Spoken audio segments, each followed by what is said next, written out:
Oh.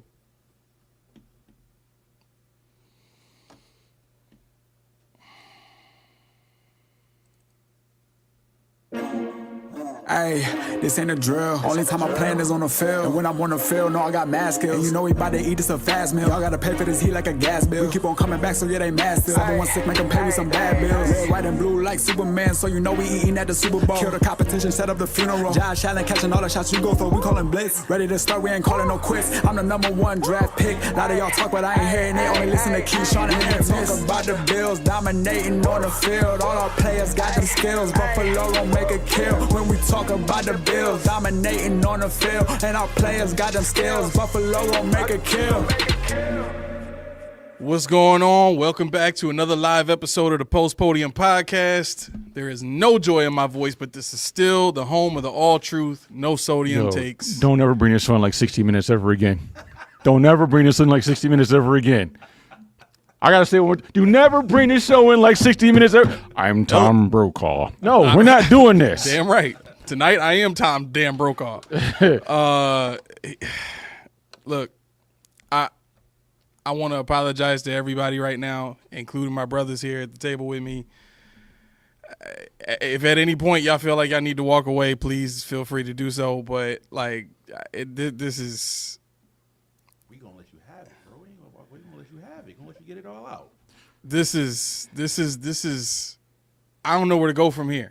I spent all off season talking about some of the dangers of some of the things that we saw happen in this game and why, certain people on this staff are not the answer, or they may not be the reason that we can get to and win a Super Bowl.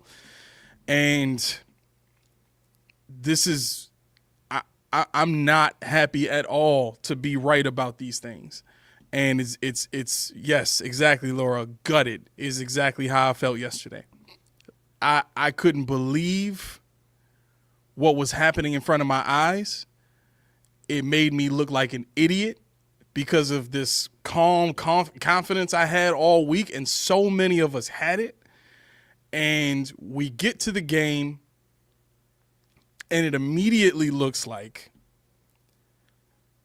Josh last year in the Jets game, first 3 plays of the season of the game, looked just like Josh trying to be comfortable in the pocket against the Jets in week 1 last season. He didn't look comfortable. He looked jittery. He had happy feet. The ball came out too fast for his mechanics, and his reads were rushed. I don't understand how a quarterback that good can go into a game like this with the way that he's played in the offseason, in the postseason in general. Like, keep in mind, he's one of the best performing quarterbacks in postseason history in Josh Allen. But he goes into this particular game with some kind of jitters. And for as much as I've thought about this, and as much as I've pontificated and talked to people and asked for advice on how to process this, the only conclusion that I've come to so far is he didn't feel prepared. So that would fit in line with everything else that we saw in the game. Certain aspects of what we planned on doing in this game showed that we were not ready for this team, this stage, this moment. And we're in a position where we're stuck. We're stuck. We're literally stuck. And I don't know how to deal with that yet. I'm still processing that. But the question I want to ask to you gentlemen, and thank you for letting me get that little bit off my chest. I still have plenty more, but I want to ask you guys, why did we lose this game? Why did we lose the game? Why did we lose this game? Because they, once again, wanted to win it their way. They don't follow conventional wisdom ever. I mean, it's everybody eats BS. How many times have I said that? How many times have I said this is cockamamie trash? I did put in my notes there will be cursing. No, there won't.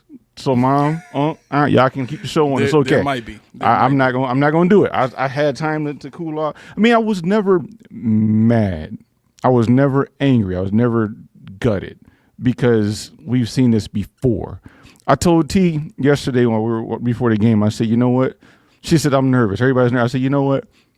If we get to the Super Bowl, that's when I get nervous because that's uncharted territory. We've seen the Chiefs so many times now. We've been through this on different levels. Divisional round, on the AFC Championship, it's the same thing. It's the same team getting beat the same way. I mean, I forget who it was. Oh, Rousseau. He said, they gave him the same looks that they've seen previous, but they were doing different things off those same looks that they saw on film. He said, we never saw that stuff on film. But the Bills put everything out there, and everything the Bills have is not enough. Von Miller played 16 snaps. Who's your pass rusher? Groot, who couldn't stay on his feet yesterday? Who's your pass rusher? AJ Epinesa? Yeah. AJ Epinesa looked pedestrian against a traditional guard. Yep. Like, that's insane to me. Not to me because I don't put a lot of stock in him. I don't think he's that good, especially, he proved it. Well, I mean, I'm not out here to point fingers and say I told you so. By the way, this is all truth, no sodium, at least in this cubicle area. But no, to make it short, I really do think that they came out there and thought that they were smarter than everybody else again by not needing weapons. By not needing. My bad. Everybody run. Everybody scram. 6 minutes into the show, we already breaking stuff. But yeah, no, I think they need to. We'll get into it a lot more later. But I think they really need to break the conventional thought process, the one speak, the Bills speak. Yeah. Mac, what you think? I think we lost again because the Chiefs, they just outplayed us. Plain and simple, we got outplayed by the Chiefs. Our guys, a couple of guys performed, a couple guys showed up, a couple of guys, like y'all said, looked kind of lost. Like I was going with after this performance, like what player would I definitely want to come back next year, and what players I'm ready to cut ties with. Tell you right now, I applaud James Cook. I applaud Maxwell Hollins. Mm-hmm. I applaud Josh. I applaud Jordan Phillips, Ed Oliver. That's about it. I think he's right. I'm ready to move on with Dalton Kincaid, bro. I think you're right. Dawson Knox is our best tight end. Yep. He really is. Yep. You know what I'm saying? So, in that aspect, like I said, I think we got outplayed. We got outplayed by the Chiefs. We couldn't capitalize on the mistakes that they made, and we made too many mistakes, and we couldn't capitalize on it. Yeah, they really showed you, to your point about Josh being happy feet. There's a reason for that because they did their homework. Josh never scrambles to the left. He don't want to scramble to the left. So what they do? They sit in simulated pressure up the A gap and fed him right to that cornerback, and he ran right into it. Everybody, that was the greatest. No, stay in the. You can't do that. You have to make your line adjustments. Oh. Max Mike. Oh, he's a little bit lower. He should be good now. Yeah, you got to make your line adjustments. That's where this intellect comes into play because you can't just line up and snap the ball and think everything's going to be good. Yeah, there's a lot of pre-snap that goes into it that obviously is not happening. If you look at the PFF grades, our line was horrible. Our line was terrible in every aspect of the game, and that's not to say that Josh helped them out, too much. With the scrambling and all that. But it just was a mosh of crap. And the defense, once again, gave you everything they had. Mm-hmm. They probably have like 5 plays in that playbook on that defensive side. Yep. I wouldn't be surprised. When it comes to, what, let's do this. I want to get to this comment by Kev very early on. Let me see here it is. Okay, so Kev says, I've been saying this for 3 years now. Either the defensive scheme and players Sean wants for this scheme has to go or Sean needs to go. We changed offensive schemes 4 times, which is right. A lot of people forget we had a completely different offensive scheme in year 1 of Sean's build. Defense never changed. I think that's absolutely right. I think we've seen Sean try to tweak it. We've seen Sean try to build it with other good, strong head coaches. We've seen him try to do it with rookie head coaches. We've seen him do it by himself. I think we're at the point now where the entire build of this team, and this may be polarizing to say, but I think we're at the point now where I'm ready to say even the GM needs to go.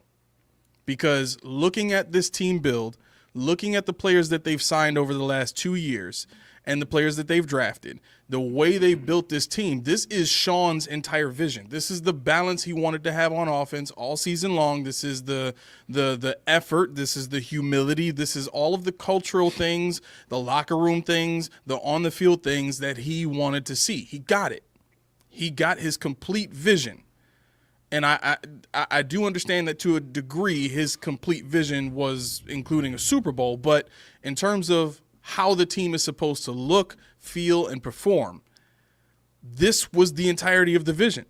From everything that we heard and saw and learned when Dayball got ran out to everything that we saw, heard, and learned when Dorsey was kicked out to everything we saw, heard, and learned going into year 2 or year 1.5 of Joe Brady and his offense. And we didn't even hear anything about oh gosh, what was the first offensive coordinator's name? I forget his Dennison. name. Huh? What are you talking about, Dennison? Yeah, Rick Dennison. Yeah, thank you. We didn't even hear anything about, that guy in particular and why he was fired. That we just knew the offense wasn't good enough. But at the end of the day, the entirety of what we see on the field, in press conferences, locker room, this entire show is exactly what Sean wanted. He got it.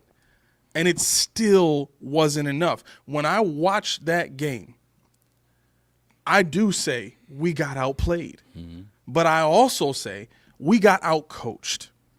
We let the Chiefs come in on the first drive and bait us with play action after play action after play action, or RPO, whatever you want to call it, to the point where it forced us to start second-guessing ourselves and open up the run for them. Now, we did tighten up in the second half, but that was all they needed at that point to get a score and get ahead. Now, where this all gets kind of funky and becomes debatable is we got a lead in the second half. The defense stepped up a little bit. They performed a little bit better than they did in the first half where they couldn't stop a nosebleed. And they got a punt, one, which in a game like this should have been all you needed. But then we get to the point where we have a 3rd and 1, a 4th and 1, and then the next series that we have a possession, another 4th and 1. And we don't get any of them. The Bills yesterday were 1-5 on the tush push. Mm-hmm. 1-5. And this is their best play. You wonder why? Because they do the same thing. Like I said, the name of the game is predictability. Exactly. That's what I wanted to get to. When you talk about what okay, let me ask you this. When it comes to 3rd and 1 or 3rd and 2 or 4th and 2 or 4th and 1 for the Chiefs, what do they usually do? Anybody? Everything.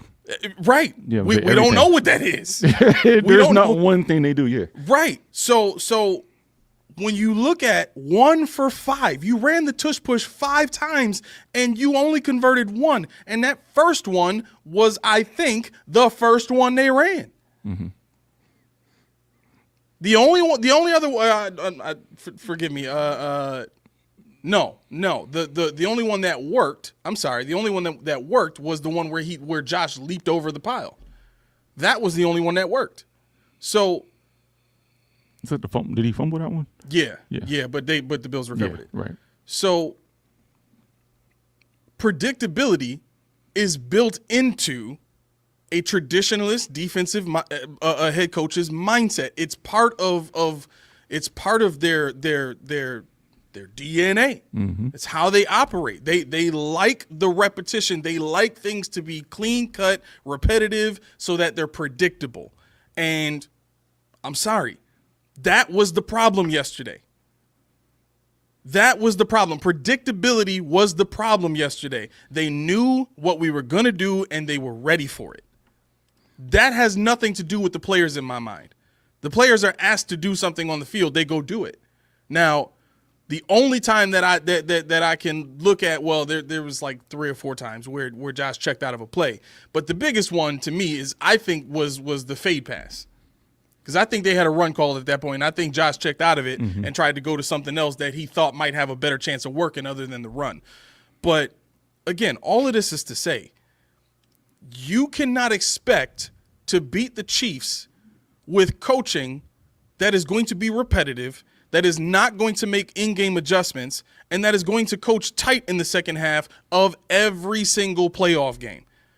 Sean went for it on 4th down. Yes, fine. He was aggressive. Yes, fine.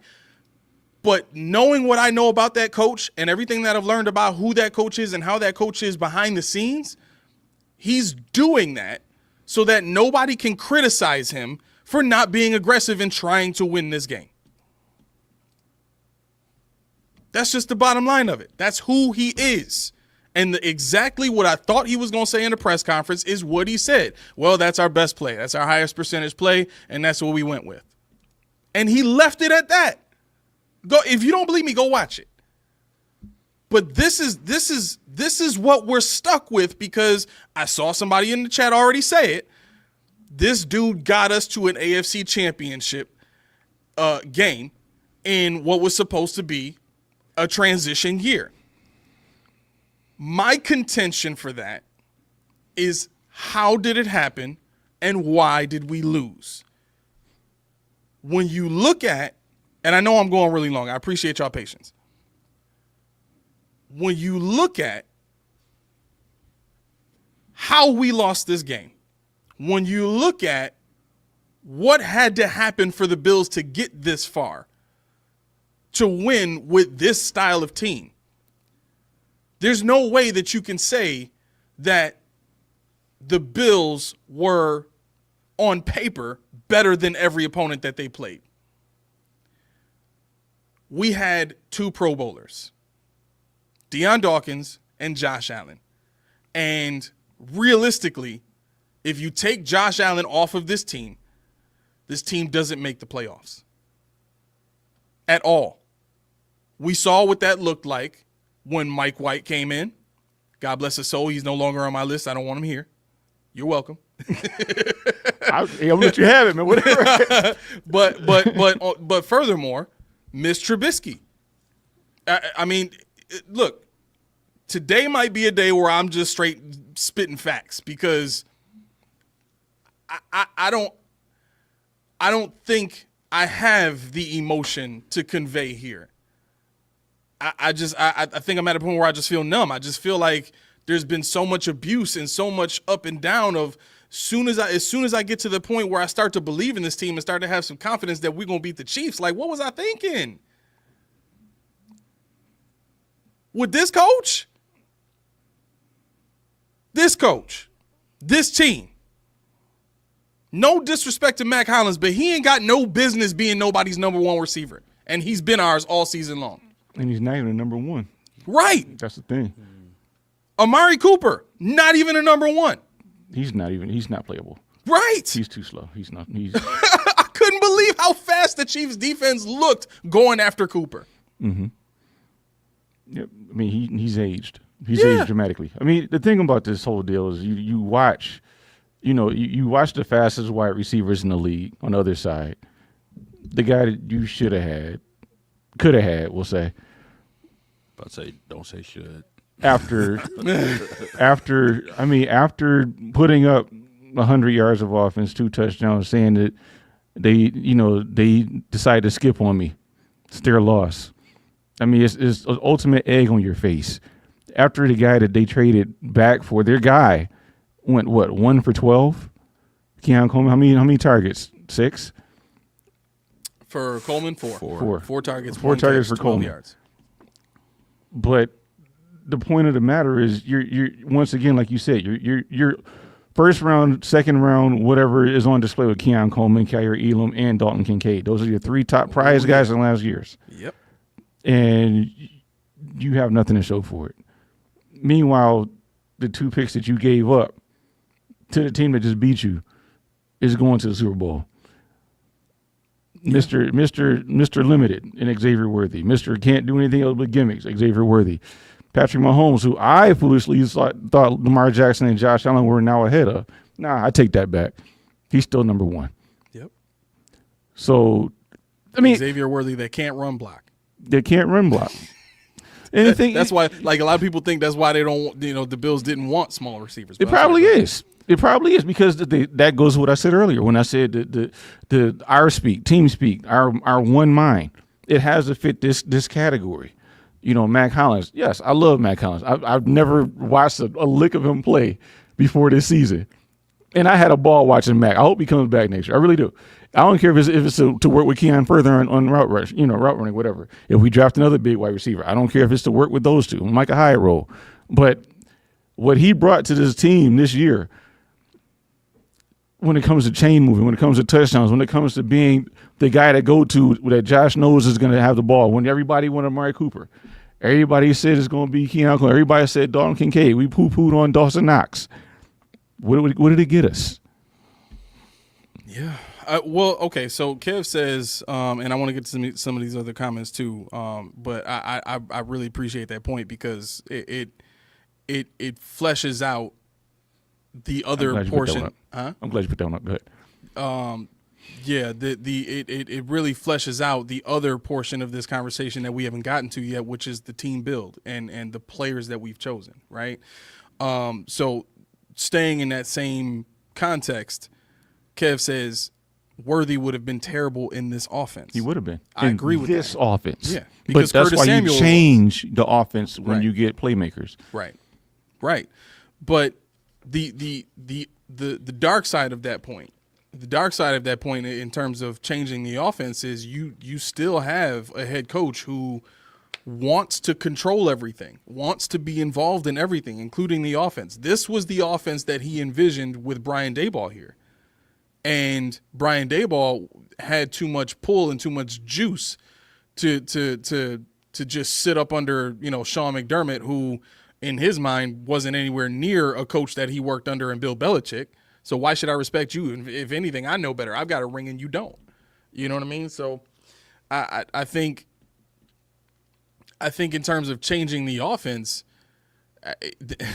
that's going to have to be a call that comes down from leadership. It's going to have to come down from ownership, because if Sean is allowed to continue the level of control that he has, we will never see another superstar wide receiver here. That's not what he wants. He doesn't want to have to deal with that. And I was talking to Damaris about this, and he said Sean has been adamant this season on talking about, and you even hear it in the post game video that they show of them in the locker room. What does he always say? Humble and hungry, right? And Damaris said, what's the interpretation of humble? And he said, based on his observation and what he knows about Sean, that means players and coaches that won't question his authority, that will do what he tells them to do when he tells them to do it without question, right? And when I thought about that, I'm like, well, that's essentially the culture. A bunch of guys that love going into work, love playing football, and are willing to do whatever it takes to try and win. But if something like what happens yesterday goes wrong, you don't have to worry about some guy standing on the sideline like this. You don't have to worry about some guy on the sideline, throwing a helmet or getting pissed off or pushing a coach or you know what I'm saying? Like that's what Sean can't handle. He can't, and I specifically say it that way. He can't handle that, because why else would you build a culture like this if it wasn't specifically to suit your desires and only your desires? Because realistically, we saw what we heard what Mike Tomlin said. Coaches like Sean McDermott are really they're afraid to coach, they can't coach. I go with that. I mean, I would say he knows his limits. He knows what he can and can't do, and he has a good. That's way a very nice way of saying it. You know what I'm saying is like, I'm not saying it's a desire, but it's the fact I know I'm limited. I know what I can't do it. I know I can't deal with Steph Diggs. I know I didn't want him here. I know Josh can't deal with that. I built this culture. See, you didn't put any watchdogs in there at all. You put your boys in there to spy per se, in the rooms on the rookies, whatever the case may be. But you don't have any people that just say, yo, show the F out, sit down, get in line. Because if you're a manager and you're doing the work of somebody that's one of your subordinates, you're not a good manager. Right. And that's what we're seeing today. We're seeing somebody who can't trust the people that he hired to do a job because they don't do it the way he thinks it should be done. And that's fear. I'm afraid that it's not going to get done because it's not getting done the way I see it getting done. And that tells you yesterday, how many times we blitzed Mahomes on pass? How many blitzes were on dropbacks yesterday? 6. We blitzed 6 times for Mahomes dropbacks. He spied. It was cute, whatever, but there was blood in the water. You were winning. This team was not head and shoulders better than you. And that's why when you got confident about the score, I say we're going to win. That wasn't foolish because the game was there to be taken. The game was there it was ours. We were up 22-21. It was ours. But then they decided, something in the back of their head said, this ain't right. We're not supposed to be winning. We're not supposed to end the game here. We can't put our feet on nobody. They don't have anybody to put their feet on somebody's neck. And that's Buffalo. They don't. Yeah. So we sit here and talk about all day long about the refs who called 6 calls on the Chiefs and 5 on us. We talk about the bad spot. It is what it is. Did you see the camera angle? You can't see the ball because Chris Jones is standing perfectly in the part where you can't see where the ball is. We all speculated because we're Bills fans. Yep. Yes, did Josh get across? Sure he did. But it has to be what? What do they say? Undisputable evidence. Yep. There wasn't no evidence. They O.J. Simpson did. The gloves don't fit. You must have quit. Bro, they going to chip the ball, man. They going to chip the ball. Watch, because it is. I hope they do. And to that point, I just want to say real quick. They said something about that on the radio. I don't know. You must have heard it. But he said, but then if you get that, you got to worry about their knees and like, guess what? If I ain't got to look at the ball anymore, all I got to do is look at your knees, your head. I'm free to do whatever. Look at your feet. I don't have to see if you caught the ball or not. I can just look at the line. Did your foot get in or not? So I actually thought this through when I was talking to Damaris this morning. I said because I did listen to the radio and when you think it through, like I have a generalized beginner's level engineering mind, but I am also an audio engineer. So to some degree, I can think stuff like that through. So the way they were talking about it this morning, you would have to create some sort of field grid, and they didn't say anything about this, but I was just thinking it through. Like you could program the chip in the football to ping every 2 seconds or whatever, whatever time interval you want to have. But if you do that, that's because one of the questions that Damaris had is, okay, well, how are you gonna show forward progress being stopped? And I said, well, if your chip is pinging every couple of seconds or something like that, the 2 options that I can think of is either you have to have some sort of device in the referee's whistle that once they blow the whistle, it takes a snapshot of where the ball is, and then that would allow you to look at whatever tablet or wherever you have the field vision on, and see where the ball, the furthest point that the ball got to before the whistle happened. Mm-hmm. Or if you wanted to put a little more of a human element to it, you have a guy listening for the whistle and he clicks a button that takes a snapshot. You know what I'm saying? And then if that ever gets challenged or come into question, now you got something that you can look at and say, okay, this is where forward progress was stopped. This is where the whistle blew. I think with the right minds trying to accomplish these things, it can get done. I mean, the technology of helmets has not changed drastically in the last 50 years. It's changed a little bit more in the last 10 because of CTE studies and stuff like that. But past that, what have we seen? Oh, well, yeah, we don't want to change the helmets too much. Let's just give them a foam cap to put over it. We'll paint the logo on it. You guys can wear that and you see how you feel. See how that parachute. works. Just put a parachute over there. Some tarp over their helmets. So I want to get to this comment by Lynn real quick, and I want you guys' thoughts on this one. Lynn says, curious if you think this team's physical training, strength training is not up to expectations, i.e. all the injuries. What you got, Mac? I don't think we had a lot of injuries this year compared to prior years. Especially last year. Like going into this game, we were down. Well, on the injury report, we had Benford, and we had two other people? Rapp, Benford. You know what I'm saying? So to me, in previous years, we've had way more injuries. So to me, it was a good year as far as injuries go because for the most part, they was healthy. Mm-hmm. I think that might have been what he was asking, though. How would you? What do you think or where do you think the transition happened from those seasons where we had a bunch of injuries to, now where really, if you think about it, a lot of the big injuries have been defense. We haven't had a lot of big injuries on offense. And you know why? Why? What side of the field does Mac Hollins play on? They ain't grounding, man. They not grounding at all. I'm gonna let you have that, bro. I'm gonna let you have every second of that, man, because that's the only receiver we had that balled yesterday, man. I mean, look, all of that is to say, I don't think the receivers got enough opportunities, but man, Mac, when he got called, when his number got called, he made plays, man. Yeah. I gotta give it to him. The only two was back in Shakir, but Shakir, you expect that because that's what he do every game. He's the number one guy. He always does that. But Mac surprised me because, one, I knew he was good, but I wanted to see how he was going to play in the playoffs, how he's going to rack in those killer situations, and he showed up every time. See, I didn't know he was. I'm a fan, dude. I'm a fan. I can't go any other way. Like it's just the Instagram videos, the culture, the culture change because everybody's walking around smelling like corn chips and Doritos at One Bills. And I mean, but it's a mind state. See, he brought it with him, and that's what you want.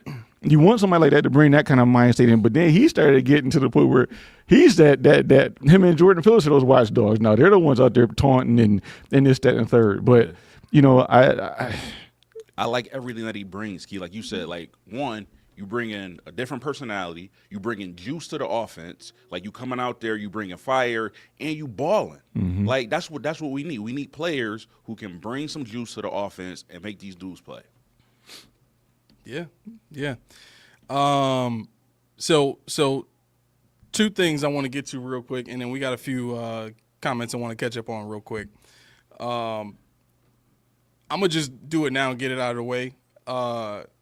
We're just gonna go ahead and knight James Cook officially on the show. yes, sir. I'm not gonna say himbo. You don't have to. It's okay. I'll get the word back to him. But Cook. I mean, listen. Even Shady was talking about that man has reached superstar status, and his performance in the game yesterday and in the playoffs in general. That's that man now. Yeah, that's man now. And this thing, it wasn't. I mess with Tommy a lot, but you can see the difference between Cook and even the other two on the team right now. Ray Davis is going to be pretty good. Ty Johnson is a good compliment. Bring him back. But James is different, man. Yep. He's different. Yep. And he's got, 21 total touchdowns this year? Because he had 19 rushing and 19 with the postseason and 2 receiving touchdowns. So, I mean, that's that output right there. That's O.J. Simpson at 23. Right. So that's crazy. Yep. Oh, snap. What are we talking about? Actually, furthermore, who was O.J. Simpson's backup? Who was his backup's backup? Because James is playing with 2 other guys. That's true. So, O.J. Simpson, it was him and, I guess, I don't know, Cookie Gilchrist. I don't know who it was behind it. Somebody in the chat, Roy, help me out, please. I actually could probably look it up myself. I'll do that. But go ahead. I'm sorry. So the second thing I wanted to get to, because I've been seeing a lot of people say this in the chat, I'm just gonna go ahead and show everybody. We have T-shirts up on our website now. If you click the link in the description of this chat, we have it's called Ignis Reda, and that is Latin for that's the T-shirt there. That's the front. That's Latin for fire the coach. So if that's what you're about and you feeling that, I think it's like $23 on our website right now. Go ahead and head over and cop that joint and rock it. You know what I'm saying? Take some photos of it, send it to us. If you about that life. So I want to get to some of these comments here from man, Laura just came at somebody. Oh yeah. Laura, I'm with you 100%. I'm with you 100%. Kermit the Goat? Yeah, Kermit the Goat talking about, Bills fans are crybabies. This guy trying to change everything after another loss. No, I've been trying to change this thing for a couple years now, and I've been talking to my brothers here about that for probably more than 2 or 3 years. I know me and Keys specifically have not agreed with a big portion of what the Bills have done, but Laura said hilarious T-shirt, first laugh all day. Yeah, I needed it. And Leg says Romo called it. Yeah. I mean, look, it wasn't hard to see in yesterday's game what was coming. Everything that Romo said was all stuff that I was thinking when, before he said it. You know what I'm saying? And I'm not trying to, pat myself on the back or nothing like that, but I'm simply saying, like, if you were paying attention all season long, you knew what was coming. Yeah. And the second I saw them go for another quarterback sneak after the first one didn't work, I'm like, they don't have any other real ideas. This is the default for them. This is the safe space that Sean is comfortable with, that allows him to feel comfortable with being aggressive on offense. And look, we still score 29 points, but the fact of the matter is, in away games, in all 3 away games and now all 4 away games, the Bills in the playoffs give up 34 points a game. Yesterday we gave up 32. It was a little bit better because Sean, I think, coached defense a little bit better, but that's no feather in his cap. He's had 8 seasons now to try and get it was 8 or 7. 8. Yeah, he's had 8 seasons now to try and get this thing straight on defense. And like Kev said, it's not working. So, yeah, Kermit, I mean, listen. How do you say it with a straight face? Yeah, Kermit. Like I'm saying, I can't. I respect Kermit, but I just can't. The name just I can't do it. See, you can make me like, but like, I'm just so numb about all of this stuff right now, bro. Like, I'm trying to make people in the chat feel better. Like, honestly, yeah. I get it. The thing is, you can go one of 2 ways. Mm-hmm. You can look at Josh. Oh, he's so sad. Oh, I don't care. Right, exactly. I don't care anymore. Like, either piss or get off the pot. And it's like, okay, you're great here, you're great there. It's not just Josh, anybody. McDermott, what? Yeah. But how many times? We're not going to get into that. Let's get into it. Yep. Let's knock them out their comfort zone. Because everybody feels bad for the Bills. Everybody feels bad for everything on that wears red, blue, and white. Yep. In Buffalo. You can get a free donut from Paula's right now if you wanted to, if you're a Buffalo Bill, I'm sure. Just go up there and cry. Oh, yeah, probably. And the thing is, like, shed a single tear at the one tear and just, I don't have any money. Oh, but you do. You got a Bills hat on, though. You got a Bills hat. Let me get that tag off you. But the thing is, like, okay, when other teams lose, when they fail, their fan base, if it was a good game, it was close or whatever the case may be, yeah, they'll have compassion. But when you keep running your head against the same wall over and over, what do we say? That trilogy. What was that triangle? Who were we built to beat? The team we never beat. Exactly. And how does that work? How does that happen? I get the first 2 times. We got to tinker something. McDermott, McBeanhead, give me some edge rushers. Give me a playmaker in the secondary. Because you can have a Hamlin if you have a Will Johnson, a Travis Hunter, or somebody like that. You can have a Taylor Rapp if you have, this was McDuffie. You have somebody like that in front, but you can't have 5 Hamlins back there. You can't have 5. You can't have 5 Benfords. 5. No, it doesn't work. Yep. It don't work. So you can have role players like James Cook. Dude's a star. He's the Robin to Josh Allen's Batman. This is the duo that's gonna get you wherever you're gonna go. But what about the rest of them? Yep. Yardy says what happened to Benford was a crime. Man looked like a vegetable. DB coach Dermott should know better, and the PFF grade reflects Dermott is a joke. The emoji is he won't even give him Mick. He just Dermott. Right. Just Dermott. You ain't no Mac around this piece, bro. No You Mac, just nope, Dermott. just Dermott. Oh, I like that. That might be the move from now on. Just call him Dermott. It grows on me every time I say it. Just Dermott. All right, Yardy, listen, I appreciate that. If it's okay with you, we're gonna take that. I don't care if it isn't okay. We're gonna take it. Dermott. So the friendly fire bit. You've talked about this a lot in terms of the lack of technique in tackling for this defense, right? And I think the issue that I've had is this mindset to blow up players that, you know, the way that DeMar Hamlin tries to hit guys and Taylor Rapp tries to hit guys and Matt Milano tries to, like, like these defensive players look like they're so excited to get a big hit and make a big play and get the rah-rah from their team that they forget to wrap up. You know what I mean? We saw several times in the game last night this team missing tackles or not being able to hold on to a tackle or not getting a guy down in open space. I mean, like, can you just talk about that really quick, because it's one of the ways that a lot of our defensive players have gotten hurt and concussed is guys missiling down the field and friendly firing each other. Yeah, and that comes to the size. You know, DeMar Hamlin's not a big dude. You know, Patrick Mahomes is 230 pounds. Yeah. You know, so that's a 40-pound difference between a quarterback and your D-back.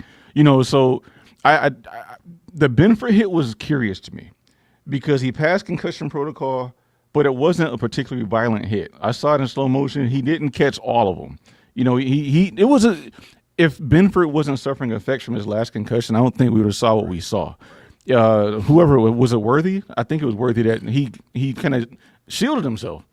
So Hamlin kind of glanced over whoever the receiver was and hit the other, you know. So it wasn't a deal where he dove into him, but like you said, a lot of guys do like to, you know, boom, somebody will call it, because why? They're not strong enough to wrap up and bring and drag down. They don't have it. They're afraid of this what is it called? The horse collar. They're afraid of the what's that other tackle that they just outlawed? The pull down where you know, hip drop. Hip drop. Oh yeah. That's right. You know, so it's like in the heat of the battle, it's like, what do I do? You know, it's like trying to mash, you know, on your control pad every tackle, just trying to mash every button in the sequence. You can't think that fast every time. You don't want to do it no more. So, you know, when you talk about the hit and square with quarterbacks, you talk about this. So it's too much. It's too much. And the reason why is because guys are getting faster, guys are getting smaller. So to mitigate that, you got to put rules in to protect those guys. Whereas back in the day, you had the big slow dudes who would get boomstick, but you didn't know because it's just what everybody did. Right. Man, this. Leg says, and I'm sure you guys have caller ID. Next time Kansas City calls you before the draft, do not pick up the phone. You ain't lying about that. You need to send that right to Bean. No, just don't even pick up the phone. Don't send it to nobody. Right. Don't. Nobody in this building needs to hear Kansas City's voice at all. Man. I can't. Three of their best players right now, the Bills gave them. Whether it was deliberately or not, you know, intentional or not, moves that we made directly resulted in them getting the players that they have used to destroy our hopes and dreams. And that's the thing why everybody, even if we didn't want Worthy, if you're calling me for something, I'm not helping you. I don't care if you want the punter. I'm not calling because you're going to use them against me. Exactly. Because you know you're going to see me in the playoffs because guess what? AFC East is going to let me get to the playoffs. Right. So you're going to see me again unless something crazy happens in the first round. So I'm not going to give you any ammo against me that's going to make us sit here on, the 27th of January talking about a game that we could have won. Not going to say could have won. Yeah. So Hot Wheels says, I don't think we study enough individually for each game. Too many pizza days and just having fun guy stuff. You know what? I think I agree with that, because what we've seen regularly on Tuesdays specifically is they have the day off. Mm-hmm. The Bills have the day off most of the time. The Chiefs don't. They're in the building on Tuesdays every week. This was something that was reported. It was talked about a bunch today. Mm-hmm. And little things like that seem to make the difference with these guys. How is it? How is it, aside from the predictability, that the Chiefs' game plan every time in the playoffs is right on point offensively? Defensively, the last couple of years they've had a great defense with great playmakers, so I would just kind of chalk that up to their playmakers on defense making plays as opposed to them having a great scheme, because it literally took trickery and throwing the house at Josh to stop him even yesterday. You know what I'm saying? So I wouldn't say that Spags has been scheming great against Josh. He just knows what to throw at Josh at the right times, and he's got great playmakers on defense now. But all of that still comes back to how feel free to answer the question. I'm posing it to everybody. How is it that the Chiefs keep having these great, perfect game plans on offense for our defense every time? I don't know if it was a perfect. I don't think it was a perfect game plan. It just worked out on their favor because, again, at the end of the day, their players made more plays than we did. Like, if you think about it, like, we were down 27-10. We came back and beat them. Well, had the lead for 22-21. So, to me, it's not that they just always scheming it up well. It's just the fact that, one, you got Elam playing 10 yards off receivers, giving them wide open shots. Like, they just took advantage of of what we were weak at and what we were struggling with. So, to me, that's all it is. You even look at the game last year where we lost by the field goal. Kelsey took advantage of the linebackers. Why? Because our starters wasn't there. So, I think they just take advantage of the weaknesses that we have when we play. I don't think their game plan is, like, super good or is perfectly work against the Bills. It's just their players outplay us. Okay. You know what? I like that point, because I did ask a few people this earlier today to see what they would say, and I'll pose the question to you guys, and everybody in the chat, please feel free to answer this question, because I would love to know what you guys think too. If we were to take Josh Allen off the Bills, or no, let's switch it up. If we were to take everybody on the Bills roster off except Josh, and replace them with the Eagles' entire roster. You could even bring Jalen Hurts over. That's fine. Whatever. I'd rather not. Okay, fine. No, go ahead. Oh, God. Thank you, Key. I told him to make it lighter than what it was. It was quiet when I walked in here today. Yeah, man. So what do you think Josh Allen with the Eagles roster plays a dominant game against the Chiefs? Offense and defense? Yes. Heck yeah. Let me ask this, though. I'm going to add a caveat to that. You ready for this, wrench? McDermott's still the head coach. Oh. Yeah. Okay. You know what? Yeah, I think I still agree with Mac. I still think they do it. 1,000%. Wait, you just said, oh. They got on defense, big play Slay. Okay, real government names, Jamel. Government names.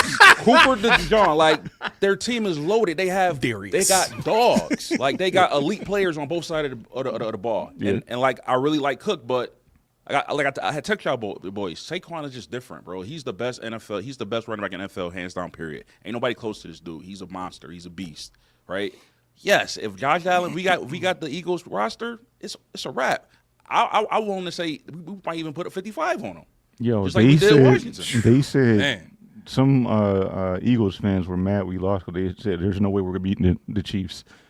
I was like, see, I think they can with Saquon. I just didn't think that I would hear somebody say the Chiefs as devoid of talent as they are, they still make it work. So I guess that's the wild card. Right. All right. Yeah. We got a super chat in here, fellas.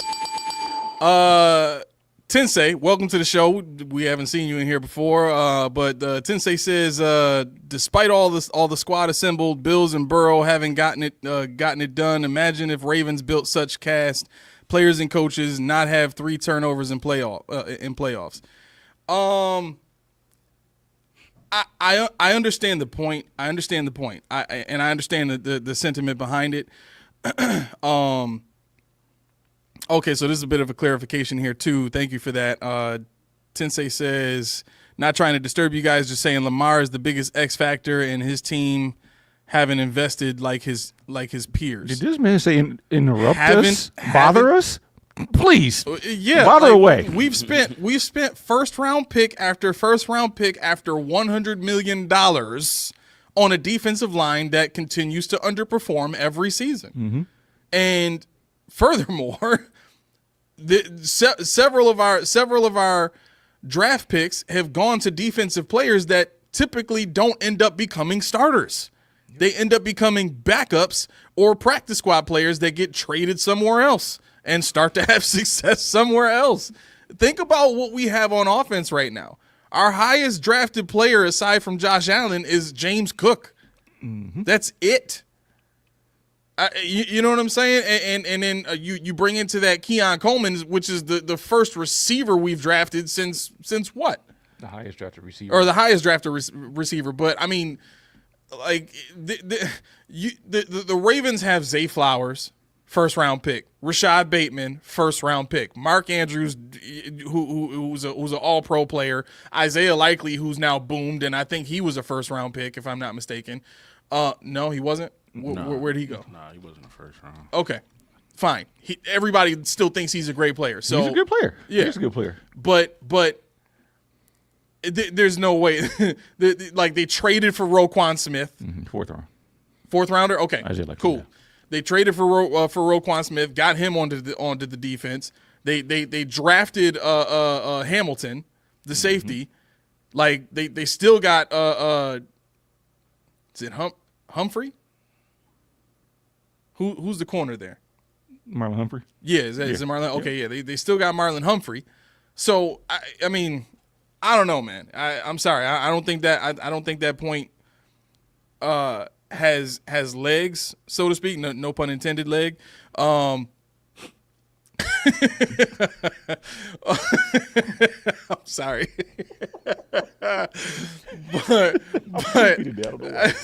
I had to do it. You did. But I get the sentiment, and here's why I think the question about transliterating the Eagles roster over to the Bills team with Josh Allen and even throw Sean McDermott in there is such a good question, is because it really shoots right at the heart of probably the biggest problem this team has had since Sean McDermott has been here, which is the guys he's putting on the field, the guys that Brandon Beane is putting on the field are not good enough to compete late in the playoffs. They're good, they're fine for the wild card round and the divisional round.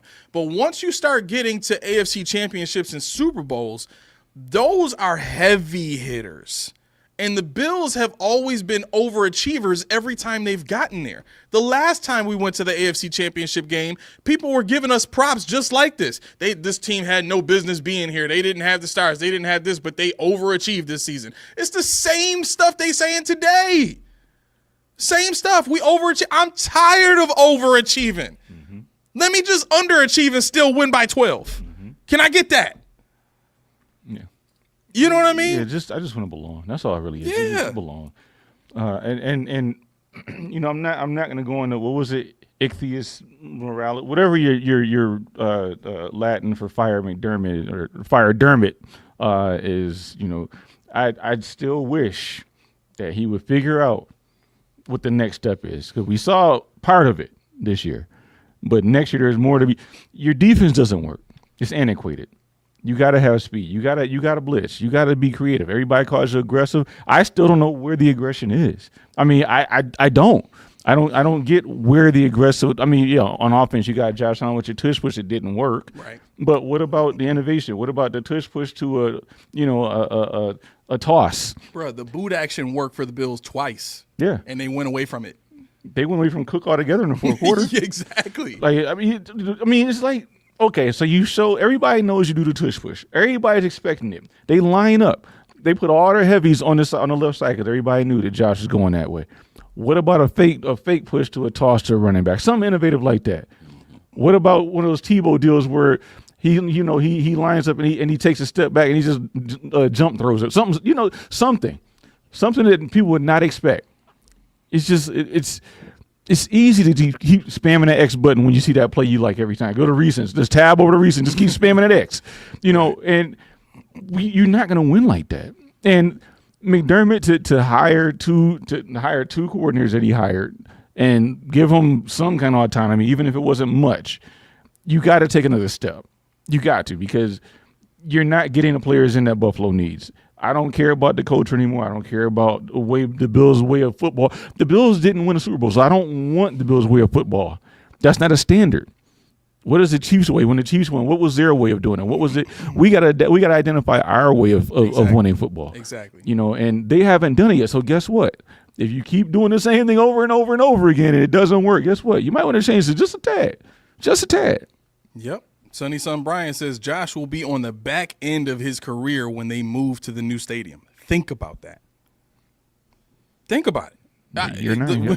We're in year 7 of Josh's career. Mm-hmm. He's about to turn 28. Mm-hmm. He's in his prime now, which means for quarterbacks, that's usually a 5-year window at that point. So hopefully he can still be good enough even after that. But what are we really talking about when we say that? And this is part of the reason why I brought this comment up here. Like, I get what Leg is saying. I don't think it's a delusion, but I get what Leg is saying. He's saying delusional delusion. Like I say, I'm a Broncos fan. I realize I got about another 10 years, another 10-year wait, unless several of the high-profile quarterbacks get hurt. I'm not going to the Super Bowl. To that, I would say, I've never wanted to be the type of person that accepts mediocrity or just accepts whatever life throws at me. Yeah. Yep. I've never been that kind of person. I've always had a mindset from day one that I can carve out a place for myself wherever I want in the world if I educate myself properly and prepare myself properly and execute the way that I'm supposed to execute. I think especially in this country, that's something that's afforded to most people. It's just that we either don't have a mind to go get the information, we don't have a mind to go to go prepare ourselves, or we aren't prepared to execute the way that we should, or we just don't execute the way that we should. Look, this podcast is a representation of that. Like, before this, I had to learn how to do audio engineering. Before this, I had to learn how to do video editing. Before this, I had to learn about marketing, SEO, and copywriting. Before this, I had to learn about online business development. I had to get to a point where I understood how all this works to be able to start building this brick by brick by brick. And now here we are. And I'm not saying we arrived, but I think that approach is the same approach that every single NFL team should be taking at this point, as long as it's in the right direction. And how you find that right direction is you've got to start comparing yourself to the teams that are winning. If we're not, like, think about how sick this is. The Buffalo Bills have the most wins of any team in history that have not made a Super Bowl. Not won a Super Bowl. Not won a Super Bowl. Yeah. Yep. The most wins in NFL history to have not won a Super Bowl. Mm-hmm. Think about that for a second. Every single time we wake up after a game like yesterday and we say, there's next year. Mm-hmm. We're already a step behind the winners. Already. Like, when we were doing the pregame show, when I was on the pregame show with Tommy on Built in Buffalo's Facebook page, he played a video pretty much for the last couple of months that we were doing the show. He played the video from Rocky, where Apollo was talking about, there is no tomorrow, bro. Mm-hmm. Yeah. There is no tomorrow. Yeah. You got to get it now. And this is what happened yesterday is precisely revisionist history. Precisely, because exactly what happened yesterday happened 5 years ago. The same exact thing. Nobody expected us to do anything in 2020. Nobody. Yeah, we made the playoffs. We looked terrible in that playoff game. We had no receivers.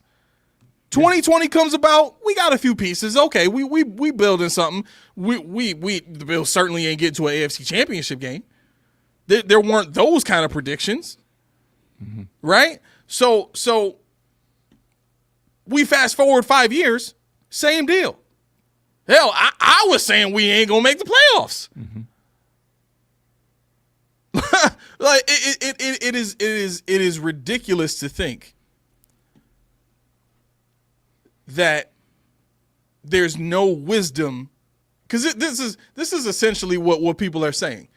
The proverb that goes, and I'm not saying it's a proverb like straight from the Bible, but like the saying that goes, if you don't learn your history, you're destined to repeat it. Mm-hmm. Everybody that wakes up and says, well, we'll be back next year. What have we not learned? What have we not learned? How can we continue to arrive at this mindset that these regular season wins are good and being in the AFC Championship is fine and we'll just keep taking a shot every year? How can we continue to arrive at that mindset and just completely ignore the history of the moves that we've made? Yeah, to your point about being a pacifist and sitting back and letting people just walk over you, basically what you said earlier. I would have went into that game yesterday, especially with the thought that we're the team that's not going to win it. One of us is not going to walk out of this field healthy. Not going to do anything dirty, but I'm a dog walk you all up and down this field. When Travis Kelce got in Damar Hamlin's face and Phillips got in his grill, I didn't mind that 15 at all. But that's a precedent the rest of the team has to set, because we know where 97 is on the field, but where is the other guy like that? Where's it coming from? And the Bills are too nice. What did Josh Allen say in his president? Man, I got the utmost respect. I love those boys. Dude, I don't need you guys to say I love you anymore after every touchdown. I don't need, we know. We've all played for a team of some sort. You know the camaraderie. It's innate. I love you, Josh. Steph Diggs. Remember that? Mm-hmm. What did that mean? Not a damn thing. But it got us to the playoffs, because that was a gift and a curse for the Bills. Because when the fans saw what Diggs brought with Josh Allen, it made Josh Allen realize what he can and can't do on his field, which is not a lot that he can't do. But what happened was the Bills rested on their laurels. They didn't build around those two. They got cooked later on. They said Singletary, good enough. Gabe Davis, good enough. Who else we want to bring into this equation? Whoever, whatever. And they didn't draft with the intent of whoever's on my team is going to be a backup. That's how you draft when you don't win. You want to draft like whoever I'm drafting is a backup. So when they took Keon Coleman, project, but he's our starting X. Right, exactly. I mean, I'm not poo-pooing on Keon Coleman, but if you really meant what you said, why didn't you make that trade up to get Brian Thomas Jr.? Where'd he go? He went like 20th. Exactly. You could have made that move. How did Keon, aside from injury, how did Keon Coleman earn the X spot over Curtis Samuel? Curtis Samuel knew the offense. Like, what do we really, you know what I'm saying? Because that's what Sean was saying. Like, the rookies that he said this in his presser, I think yesterday is when I was watching it. He said the rookies that played this season earned it or were in there because of injury. Mm-hmm. That's what he said specifically. Mm-hmm. So I mean, Coleman being in as frequently as he was couldn't have been because of injury, because Curtis Samuel played at the same time. That was a dig at Bishop. What was you gonna say? But no, Curtis Samuel was hurt almost the first couple of the season. Well, right, but again, playoffs, he was fully rested. He technically he was back from injury. Like what? But I think it is. So at that point, if I'm doing the first half of the season, and he's not fully healthy, and I got my rookie who's actually performing well, and then when he comes in, he's really. You think about it, he had maybe one good game all season. So why if I'm the coach, I'm not gonna put him in the X spot, because to me, I'm better off with the rookie because he's putting up better numbers and he's performing better than he is. Well, to that I would say this: Curtis Samuel already has proof in the league in this offense that he can perform in it. So it's not like he needed to prove that in Buffalo per se. But furthermore, I would add to that point what happened with the 49ers and their linebacker. Dude walks off the field. Why? Because the second the guy that was supposed to be in that position in the first place gets healthy, they bring him back and put him right back in that position. And the guy Campbell, whatever his name is, walks off the field because he's pissed off because he feels like he's been performing well, and he was. But dude, this ain't your spot. So if the Bills didn't treat that situation the way that it was, then it has to mean that was never Curtis Samuel's spot. Well, I think when he got in, he didn't earn it. I mean, like I said, he had one good game all season. So why, as me being the coach, I'm not going to see that as, oh yeah, he definitely earned the spot, I'm going to put him in the X spot. Nah. Okay, but if I'm staring at a fish and I'm getting pissed off at the fish because the fish won't climb up a tree, and I'm saying that fish is stupid because the fish won't climb up a tree because it can't, how smart does that make me look?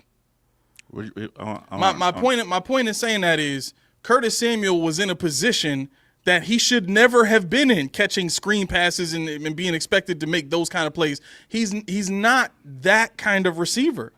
And I understand, what the Bills wanted him to do, but if you look at the way that he's been used in the NFL in general, he's used as a wide receiver. Now, in college, he did a lot of that stuff, but that's different when you're playing at the college level and you're that much faster than everybody, and not everybody is as big as they are in the NFL. In the NFL, everybody is big and fast.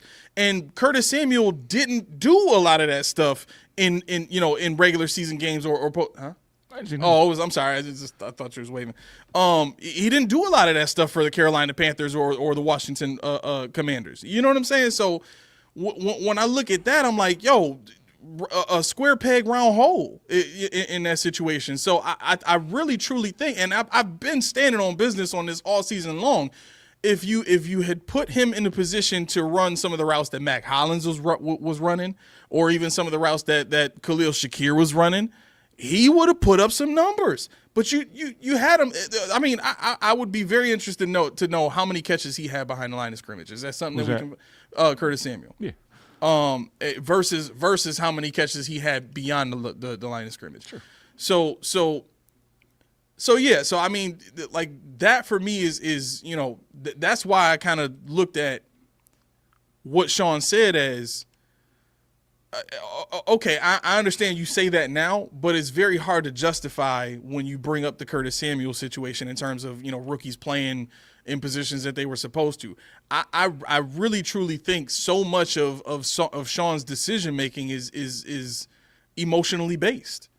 You know what I mean? Why else would you prioritize a locker room that's built around love and camaraderie and friendship and playing for one another? And you know what I mean? Like Sean talked about in the postgame presser how much he really enjoyed the locker room. Like, who cares if you just lost? That's what gets me. That's really what gets me. That's where I'm going to keep going back to every time what you just said. Go ahead. If I don't enjoy anything when I'm losing. I don't care if you gave me the best cheesecake with the strawberry. Never mind. We're not gonna go there. But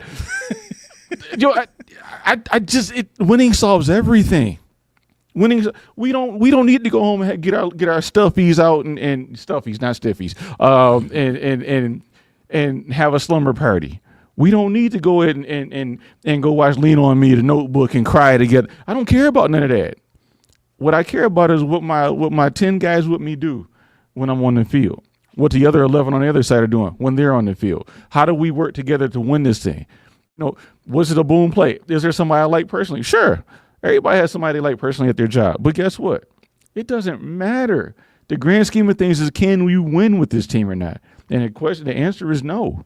The answer is 100% no. Well, typically, I think the reason why he's doing that is normally when you look at any other sports or you look at just being on a team, period, generally when the team is doing those things, they usually perform better. Like you look at all the movies that you see and is when the team comes together off the field is when they do better on the field. So I think that's the mentality behind it. But as we're looking at, it's just not coming to fruition when it comes to the playoffs. Well, look, if that's the case, then that's probably why Andy Reid fired Sean. He probably caught him in the film room watching Rudy or some like that. some bull movie like that. Like this is what you spending your time doing? Oh yeah, this is what I want to do with the defense. Like these players don't care about that. Listen. I said this earlier this morning when I was talking to Damaris. What culture do the Eagles have? Really, all season. Can't even spell their name. Huh? The mayor can't even spell their name. Right. Like, realistically, look at what they've been all season long and last season.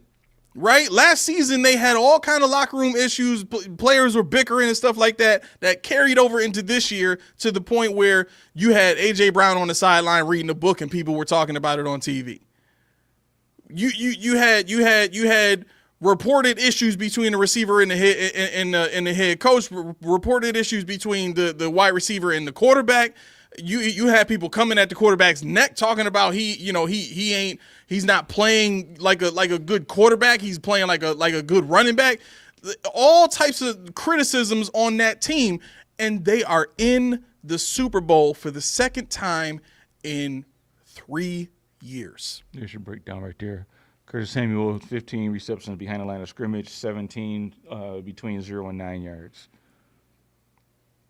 This man was never used as a deep threat, which is what he's been used as. And I get that that's not what he did in college. But in the NFL, that's what he's been. When he's been his most successful, it's using his speed and making plays downfield. I mean, you don't even attempt to throw to this dude past 9 yards. Basically, he has no catches beyond 9 yards. No, he has 5 catches past 10 yards. Five catches past 10 3 yards. catches past 20, 2 in between 10 and 19, and he did most of his work between 9 and behind the line of scrimmage. Right. So this guy, what was his catch percentage on the deeper passes? Do we have that? Sure. Versus his catch percentage on would be 60%. 60%. So that's 20 or more, 60%. So you got 5 targets, 3 receptions, 1 touchdown. That to me means more than the 88% behind the line of scrimmage. Behind the line of scrimmage, unless somebody tips the ball, should be 100%. Mm-hmm. Like that's just what it is, or a bad throw. But I don't think that gets included in the catch percentage, does it? What's that?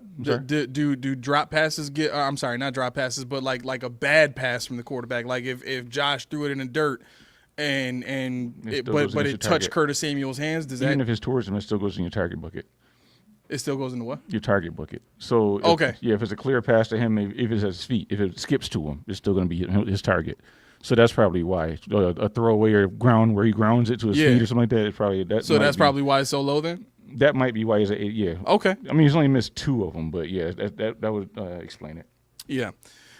Steve says, can Brady create a more dynamic passing offense? Does he have the players? Is he allowed or encouraged to do so? The answer to the second 2 questions, or the last question, is no.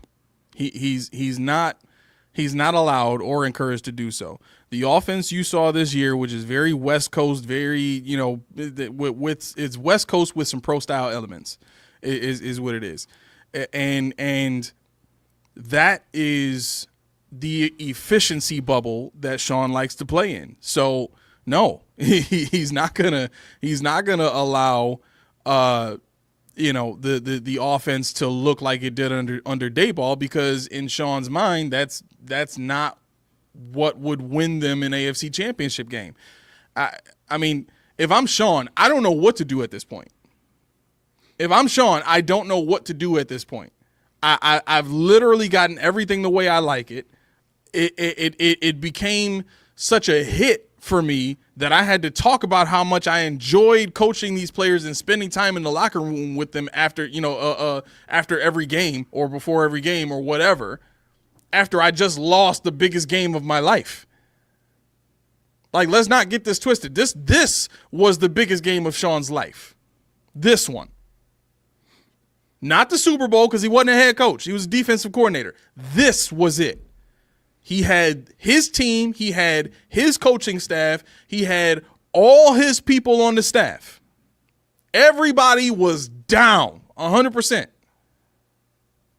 Nobody was going to question nothing he was doing. Nobody was going to judge nothing he was doing. Nobody was going to say nothing. Everybody was with it, and they still couldn't get it done. What are you supposed to do? What are you supposed to do? Aaron's back. Yeah. I did see that. Aaron, what's going on, man? What's going on? Man, listen.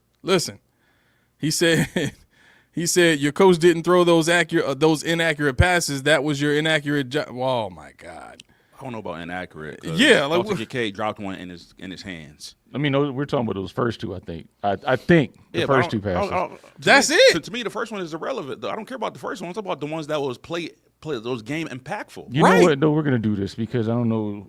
Leg's not a fan, but we need to. Leg is a Broncos fan. I know. Oh, okay. We got to get the message out to all the Kansas City Chiefs fans.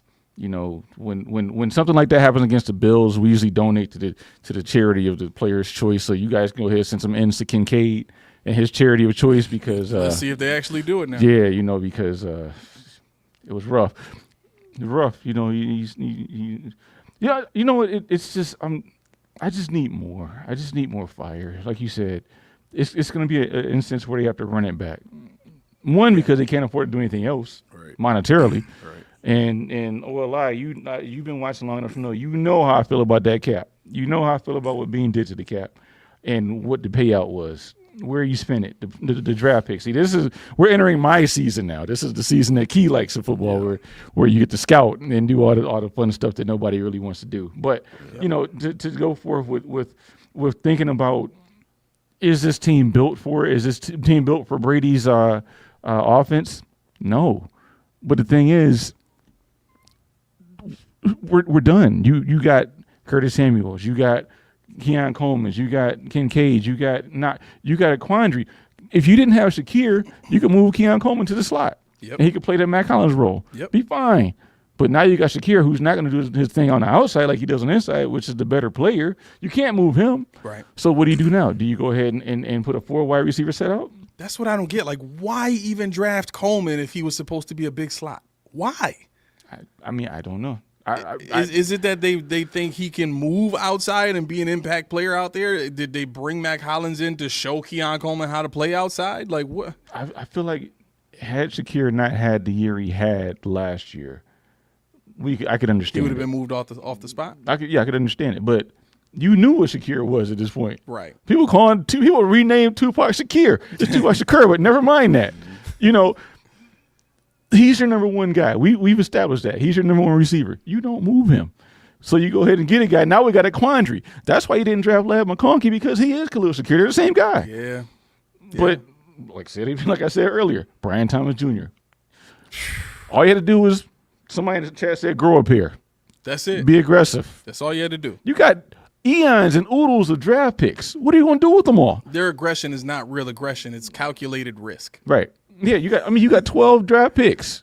What you going to do with them? Yeah. You can't afford to pay them all anyway. You going to bundle a whole, get 2 first-round draft? No, you're not. You're going to go ahead and sit on your laurels. You're going to trade up into that same round. I'm going to use 2 late-round seconds to get earlier into the second because it was good for them and good for – I don't want to hear that no more. The thing is, you can be a Bills fan. You can be a Josh fan. You can be a Cook fan. But you also have to understand that everything they tell you is not right. Everything that they tell you is not going to be gospel. Yep. You can oppose them. I mean, the same way you say stuff I agree, you say stuff and I say stuff I know both of you damn sure don't agree with. It's the same way we are as Bills fans. We all find what we like about this team and we run with it. That's what makes it great. Yeah, one thing I want to say, because my mom was telling me she went to the store and she was like, everybody just down and just like They are always horrible. But if I can pull into my my psychology and my human behavior bag for a minute, one of the things is we find out in human behavior is one things that people don't like to do, men and women, is they don't like to admit when they're wrong, right? They hate to do that.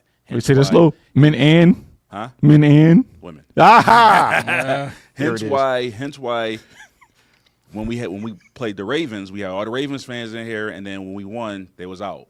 You heard crickets. Why? Yep. Because nobody wants to admit that they were wrong. Yep. So, for example, like me, like I should have stayed on my ones and twos when we talked about the beginning of the season, but after the Lions game, I'm like, yo, these dudes got a chance. And after I saw the Chiefs decline, I'm like, yo, we got a shot. We got a chance, right? So I started believing that we could, even though from day one, I said since day one, before even week one was played, bro, if we beat the Chiefs, we're gonna lose on them in the playoffs, and that's exactly what happened. Yep. You know what I'm saying? That's right. So it's okay to have these things of grandeur, like he's on. It's okay to have what you like about the team and root for the team because you want to root for the team because that's your team, right? But at the same time, don't kid yourself where, like you said, with history, we've never beat the Chiefs in the playoffs.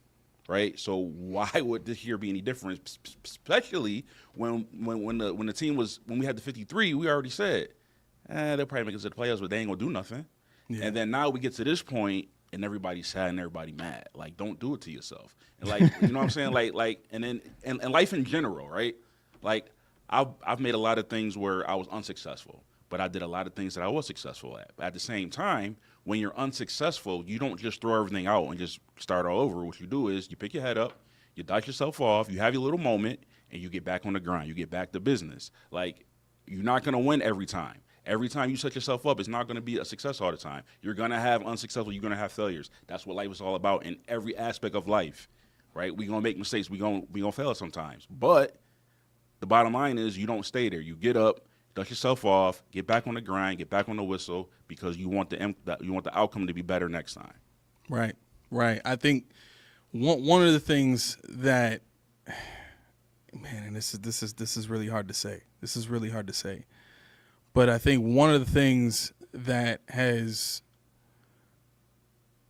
become one of the foundations of this country is competition, and in competition, just from a capitalistic standpoint, because this country is founded on capitalism, and the idea of holding a position simply because we can't think of a better option that's how you run a company into the ground. That's how you end up bankrupt, is having this mindset that I don't even want to give thought to there being another possible option for a position of need than the one I currently have in office right now. So I'm just going to continue to ride with this person and not, and just leave it as is. I think Mac is absolutely right when he says you go back to the drawing board, you figure out what you did wrong, and you come back better the next time. That should be the process. And I think the thing that we're all feeling now as fans is the frustration of seeing, after 7 years, just a slight difference in the way that Sean has coached in the regular season, but in the postseason, in the second half of the Ravens game in particular, and then this game against the Chiefs, again, coaching tight, coaching not to lose. And when I say coaching not to lose, I mean the 1-for-5 on the tush push, and calling that same play every single time they needed 1 yard.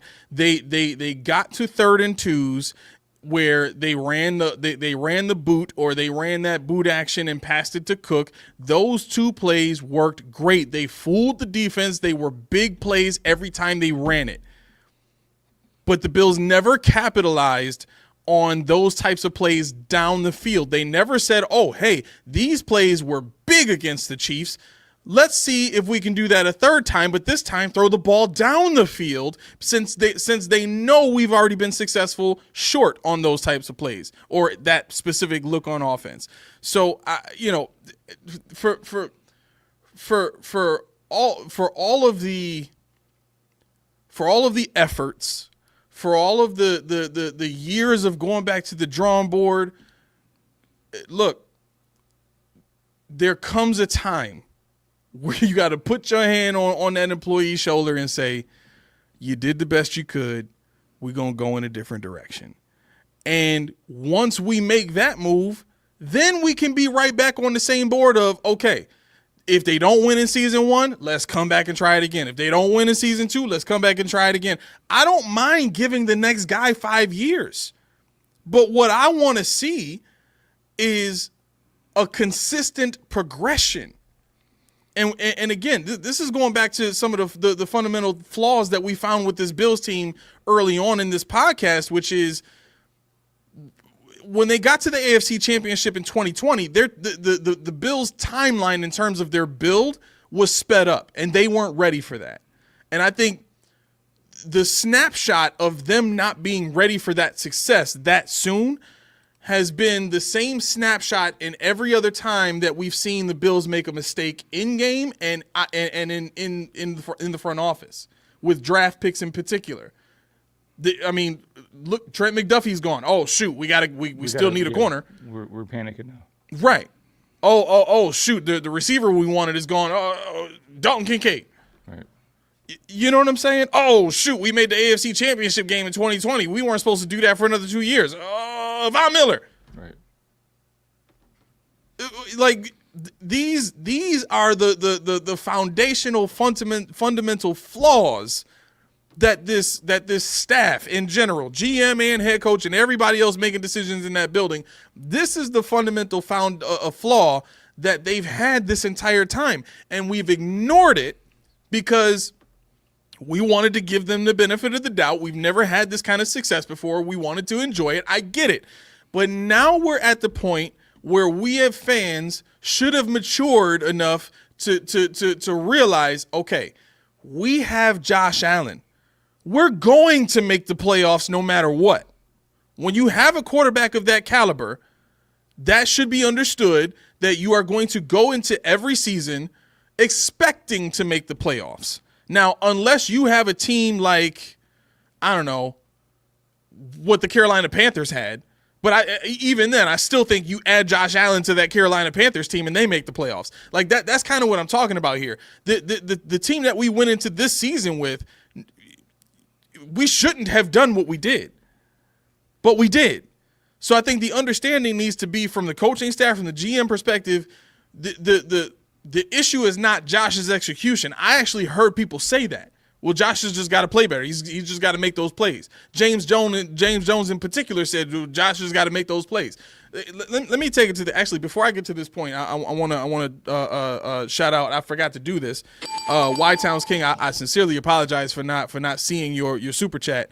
I'm going to read it real quick. He says, enjoyed this season with y'all for the pre and post game commentary, but what's the point of signing KJ to a future deal, especially after never playing him?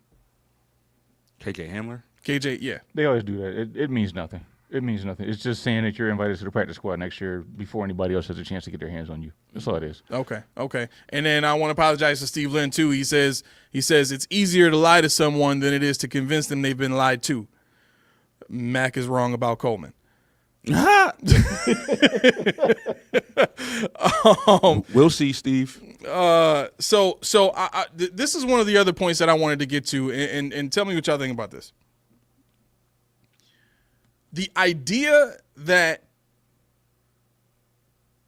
the national media keeps talking about Josh versus Mahomes, and Josh will never be able to compare to Mahomes now because Josh has lost to Mahomes, and Josh is, there's all this talk about what Josh hasn't accomplished, what Josh can't be considered as now, what Mahomes has done, what Mahomes has accomplished, who Mahomes is chasing. Listen, if there are any Chiefs fans in here, I suggest y'all run right now, because this point is undebatable to me. There is no way around this, right? So here we go.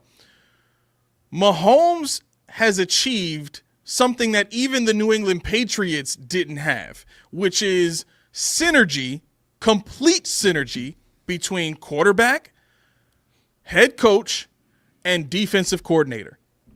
Your head coach is the offensive coordinator, so essentially you have all three phases of football, minus special teams, fine. But even that's been great. You basically have the main three phases of football that count the most in synergy with one another.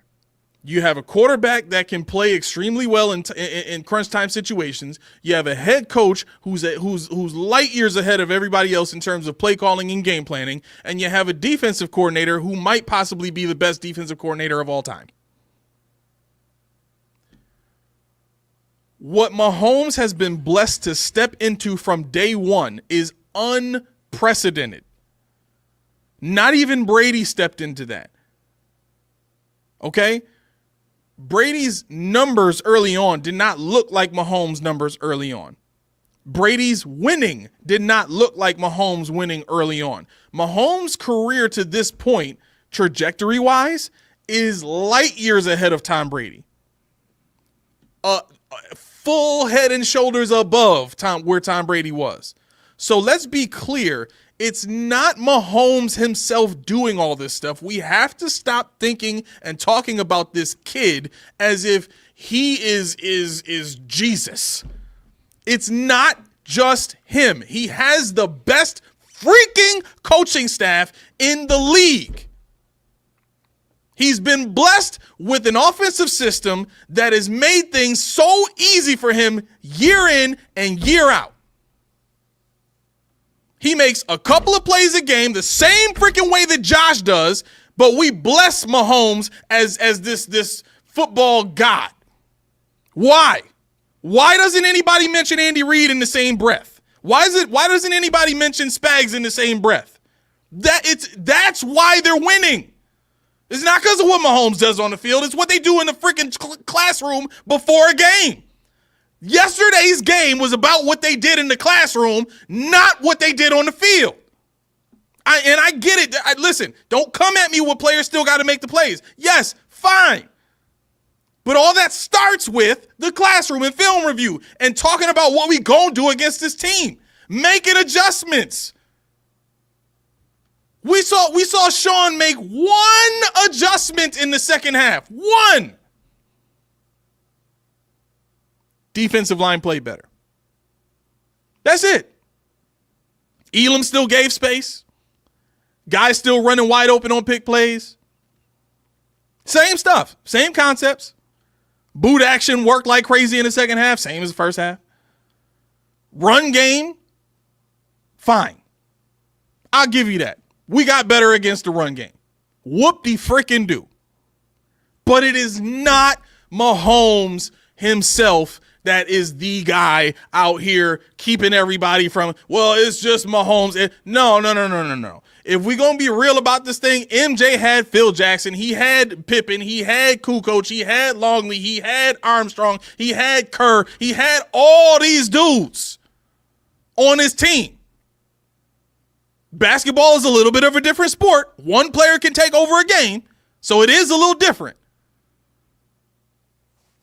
But that's what we're talking about here. Even Jordan to tell you, I couldn't have done what I did without those guys. Can't nobody do it by itself. And to even make it easier, your point A, everything you said, I agree with, but here's the key thing. Look who he has on defense. Bro, don't even get me started. Like, to me, that same argument can be made for Lamar, Josh, and Mahomes. They're great quarterbacks. You put them with that defense, case in point. The only play where Kansas City was lost, actually it was two plays. Both happened on Curtis Samuel. The touchdown, he was wide open. I'm like, oh, that looked like Lamar Jackson. Because when he does those completion, there's nobody around. There was no red jersey around ever. Boom, right there, touchdown. There was another one where Curtis Samuel dropped it, but if he would have caught that ball, nobody's in the backfield. Exactly. That's touchdown. Yep. You know what I'm talking about? He went out real quick, Josh threw it to him and he dropped it. Yep. Oh, the bad throw. That was If he would have caught that, touchdown. yeah. Touchdown. Right? Even if he caught it and rolled and got up, he's still getting 15, 20 yards. Yeah, because guess what? It was only 2 people there and they had blockers. Right. Right? So you look at all the throws that Josh made. There's 3 red jerseys everywhere. He had tight throws all game. Yep. But I mean, Because to me, it's the defense. Yep. well, to the credit to that, maybe, but also you got to think about who do we have as separators. We don't have separators at all. No, Josh Allen has the most Tight yards. yards, the most yards So and tight throws. in the NFL right now. Put it this way, Key. On that last play, Josh even admitted to it. That last play was on Josh. But this is how great he is. He didn't understand the coverage because he didn't know what was happening. So he shifted the protection the wrong way. Yep. Right? So they had 7 guys and he only had 5 blockers. Right? He was so cool, they didn't get to him. He still got the play off. He still got the throw off. Exactly. And it was catchable. Yep. But guess what? When he dropped it, guess what? It was still 3 Chiefs around in the area. So what I'm saying, that case point is their defense is way better than ours. They got, I could name 4 guys who are taking a heartbeat who are legitimate playmakers, game disruptors. They got Karlaftis, beast. They got Jones, beast. Trent McDuffie, beef. They got dudes that can ball. On defense, who we got? I love that Bolton. Who we got? Like I said, our best corner was Benford, and he wasn't even playing. We Even when he was playing, he still like that's the thing. They were still. I'm sorry, just 1 second. Like they were still passing the ball efficiently with Benford in the game. Well, no. So he got hurt like the second play. The one play he actually knocked the ball out. The D pass. Right. Yeah. So that's what I think the difference was. Okay. Like I said, I'm not saying had Benford would have played, maybe it would have been different. Gotcha. But to me, it's obvious. Look at the defense. Just look at the defense. They have players. They got elite players on their defense. We do not. Yep. We don't have it. Right? So how can you, like you said, yes, don't get me wrong. Mahomes is a beast. I'll give it to you. Yes, he is. He's an elite. He's one of the best quarterbacks I've ever seen. However, if he didn't have that defense, there's no way he's winning two Super Bowls. There's no way he's going in for a third one. There's no way. It's a complete effort. Like he get mad at all the time. We got Josh. Yeah, that's going to get you to the playoffs, but it's not going to get you past the playoffs because you need other pieces. Yep. Yeah, I mean, I think that's the thing that drives me nuts because it's almost a brainwashing when fans say that. We hear it on this show. You know, as long as you got 17. No, that's what the Bills want you to think. Because now we can go out and get AJ Epinesa and not get Nnamdi Madubuike, who was there. They took Zach Moss ahead of who was it? They took Zach Moss ahead of Jonathan Greenard. These are pass rushers. These are guys with 30, 40 sacks in their career. And we're stuck with this. You said it. You know, pressures are not everything. But when you combine pressures with a dynamic back 5, guess what you have? Interceptions. Yep. You have turnovers. Look at Andrew Makuba. If he's there at our pick, we got to take him. We got to take Walter Nolan. We got to take Tyleik Williams. We got to take these guys that the Bills will never take. Because guess what? The reason why they'll never take it is the same reason why they'll never win a Super Bowl if they keep doing this. Yep. If I'm drafting, I'm drafting my whole drive, all defense. I don't care about offense no more. Just give me all defense. Right. You don't need to. To me, year after year, the offense is always in the game. Yeah. No turnovers. They score when we need to score. Like, to me, they're always there. Always there. That's a good point. point. The defense is the problem. Give me all defense. I want the whole draft to be defense. You literally only need a wide receiver. That's the only thing on offense you even need. Yeah. That's the only thing. Honestly. Yep. So, I mean, defense is the key. You need a disruptor in the middle. You need to get off this what is this, 4 safeties we run, Matt Milano, Terrell Bernard, and you put your biggest linebacker on the bench. Did you see the play he made on that long punt return? Did you guys catch it, Dorian Williams? He grabbed his leg. Well, he missed a tackle on the catch, but he hawked this dude down. Oh, yep. He ran past everybody on the Bills and made a tackle. Yep. Okay.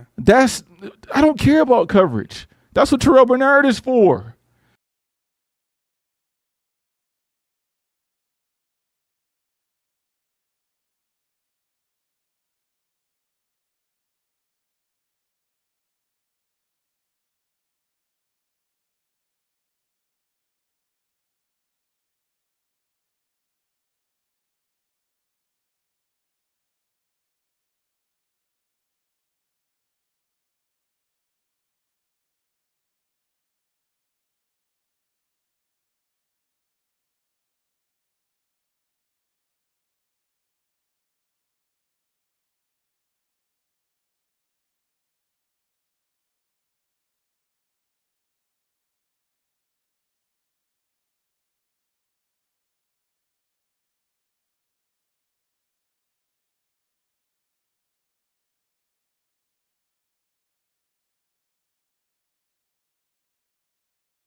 Good.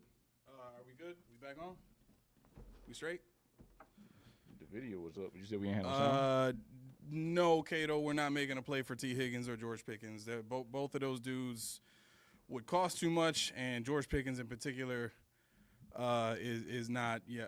Thank you, Laura. George Pickens, he wouldn't fit the locker room at all, and Higgins is going to cost too much. So I don't know if we heard Mel's point, but I'll say it this time so you don't have to say it again. Would I be opposed to drafting 5 defensive players? What was it? You had a whole back and a whole D-back? Yep, pretty much. A whole secondary. Okay. And give me an edge rusher and a defensive lineman. Yeah. I mean, I'd be fine. Sorry. I'd be fine with that. D tackles is definitely a good year to do it because this is a deep year. I don't see. Is this like a can't miss type of year? Because it just I was gonna say that because I hate when everybody said it's a deep year. Why do we always have to go to the deep end? Yeah. Why can't we skim off the top? Why we always gotta wait? Exactly. You know, last year, everybody was cool with Keon because he was a talent in college, but why move up? Because it's a deep. No, move up as far as you can get a bona fide dude. Get the dude that you saw, that you know is going to help you right now. Yep. You know, and we know Keon can be good later on, but he's better than slot. We got Shakir. Where's your X? We're going to make him an X. Let's screw him over. Give him the Keon Coleman treatment. Luckily, you know, he wasn't hampered too bad this year, but he wasn't what we wanted. He only had, 29 catches, 30 catches? And, I mean, that's low even what people expected. People thought he was going to have 50, 60 catches. Yeah. You know, so to me, if you look at who he was around, he was an outlier as the weak link because Lad McConkey had like 80 catches. I ain't even do Malik Neighbors. Brian Thomas Jr. had 70, 80 catches. You know, Leggett even came in with like 59 catches. So it's like, what are we doing? You draft a guy that you wanted, your guy, but you had no plan for him. Yeah. You had, I mean, the thing about Keon Coleman, I hate it when they're talking about, he's a red zone threat. You got to get to the red zone first. I didn't know it was a foregone conclusion. You're going to get to the red zone to get a threat. Luckily, James Cook was running all over the place this year. Right. And luckily, you know, Josh was playing within the scope of the offense. But the thing is, the offense, they made him a game manager. Yeah. They made him a game manager. Now, everybody wants to laud him for his interception, but that's what he do, baby. Right. He throw picks. He ain't throwing this year. Well, but I'm saying, that's part of his DNA. His makeup is I'm about to make big plays, and I might do something stupid, but I don't get it back. But even past that, if you kind of, you know, move through the weeds a little bit and try to get a clearer picture, you'll get drawn to this point, which was proven in last night's game, which is the turnovers don't matter. Turnovers didn't matter for KC. They lost the turnover battle. Mm-hmm.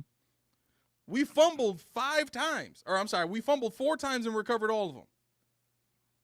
But we really recovered 5 fumbles because they fumbled and we recovered it, right? But what did it matter? They still won. You know what I'm saying? So like Mahomes' worst season of his career in terms of interceptions, he won the Super Bowl. Mm-hmm. What are we talking about in terms of interceptions? Like this is where our head coach lives. This is the space that he lives in. We can't have turnovers. We can't do that. We can't do. Why does it matter? Are you not paying attention to the people winning the Super Bowl? Are you not seeing that so many of these quarterbacks out here are not winning Super Bowls throwing? What did Lamar Jackson do this season? He threw 4 interceptions. Where is he? Chilling with Josh. Right. Mm-hmm. Right. Josh Allen has the lowest interception total of his career. Where is he right now? Chilling with us. Chilling with us. Chilling with us. Like that's what's maddening to me about this is that we get to this point where we've accomplished Sean's vision. We cut the turnovers. We did all these things to play more efficiently and all that kind of stuff. We didn't have a number 1 receiver. Everybody ate. Fine. What did it mean? And thank you, Steve, for bringing that question back up because I sure enough was going through the chat trying to look for it, but there's way too many comments in here. But I want to bring this up now. Steve says, "What is the defensive scheme to win, and does McDermott have the players or skills to create it?" I think he has the scheme, but he don't have the players. Okay. Because the scheme is, if you think about it, the scheme is legit. We lost by a field goal, right? We're in the game. We're always in the game. It's never a fact where we shouldn't be there or we're not even deserved to be on the same field as these boys. We're always in the game. So to me, the scheme works. It's just you don't have the players. Yeah. You need better players. Yeah, I mean, like you said, you hit on the head. The scheme is the scheme will work if you go ahead and get yourself a dynamic edge rusher. That's Right. That's first thing. Right. You need a dynamic edge rusher. I don't know where Ed Oliver fit in on that scheme because you look at what he did in Carolina. They had two big boys, Lotulele and whoever. I don't remember that guy, but they were big boys. Oh, in Carolina? Yeah. So I mean, Kawan Short. Kawan Short, yes, two big boys. Ed Oliver is nowhere near a big boy. I mean, to normal humans, everybody says they're okay, fine, he's a big boy, but 6 feet, 275, that's what he is. And I ain't never seen nobody outside of the wrestler we had that's about that size. Kev says the scheme is not legit. We are the cover of every late game collapse. Look, I'll say this. I think the only flaw in the defense is how can I say this? The players. Huh? The players. So even okay, look at it this way. Look at the Chiefs' defense. Mm-hmm. They forced 2 punts. Mm-hmm. We forced 2 punts. Same defensive effort. You got the offense off 2 times and only 2 times. Why do they get the dub? Players. Because if that's the case, is their defensive scheme good? Well, so here's what I think, and this is why sometimes focusing on a scheme can get you in trouble, because when you look at schemes that have gotten to a Super Bowl, you look at Lou Anarumo's defensive scheme, and you look at the Chiefs' scheme. Those are the only 2 teams in our tenure, aside from the Patriots, that have gotten to a Super Bowl, and really, realistically, all 3 of those teams have done well because their defenses were able to be malleable with, game to game in the playoffs. They didn't focus so heavily on the framework of the scheme as opposed to, as you said, getting the players that can execute certain things. Right. And I think the issue with our scheme is A, it's too structure focused, and B, the players that we get are not elite in the positions that they're put in. They're just above average. That's Mel's point, and that's where I am too, because I think what Steve said is not the scheme. It is a scheme, but with that scheme, you got to have elite players. Right. You got to have a 15. You got to Russo doesn't fit. You got to have a Von Miller from 2013. Yeah. You got to have 2 of those. You got to have 2 big boys in the middle. You got to have a Luke Kuechly. Then the scheme will work. Yep. But when you have DeMar Hamlin, you got Cole Bishop, Taylor, however you want to spin it, it ain't gonna work because you got to do a lot of protecting. Yep. When you do something as basic as what they do that because one, they don't have they know they don't have the talent to really be creative because you're gonna get burned, and 2, they do that because it's all we got. It's all we got, and we can't get no better. Like Ace said earlier, give us Philly's defense. Huge difference. And make them play the scheme. Play our scheme with that defense. Huge difference. Huge. Yeah. I mean, look,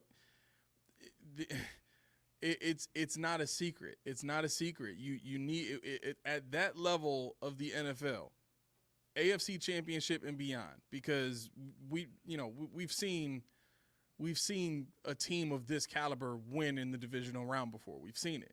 But what we haven't seen is this team have the caliber of roster that can get them anywhere past that.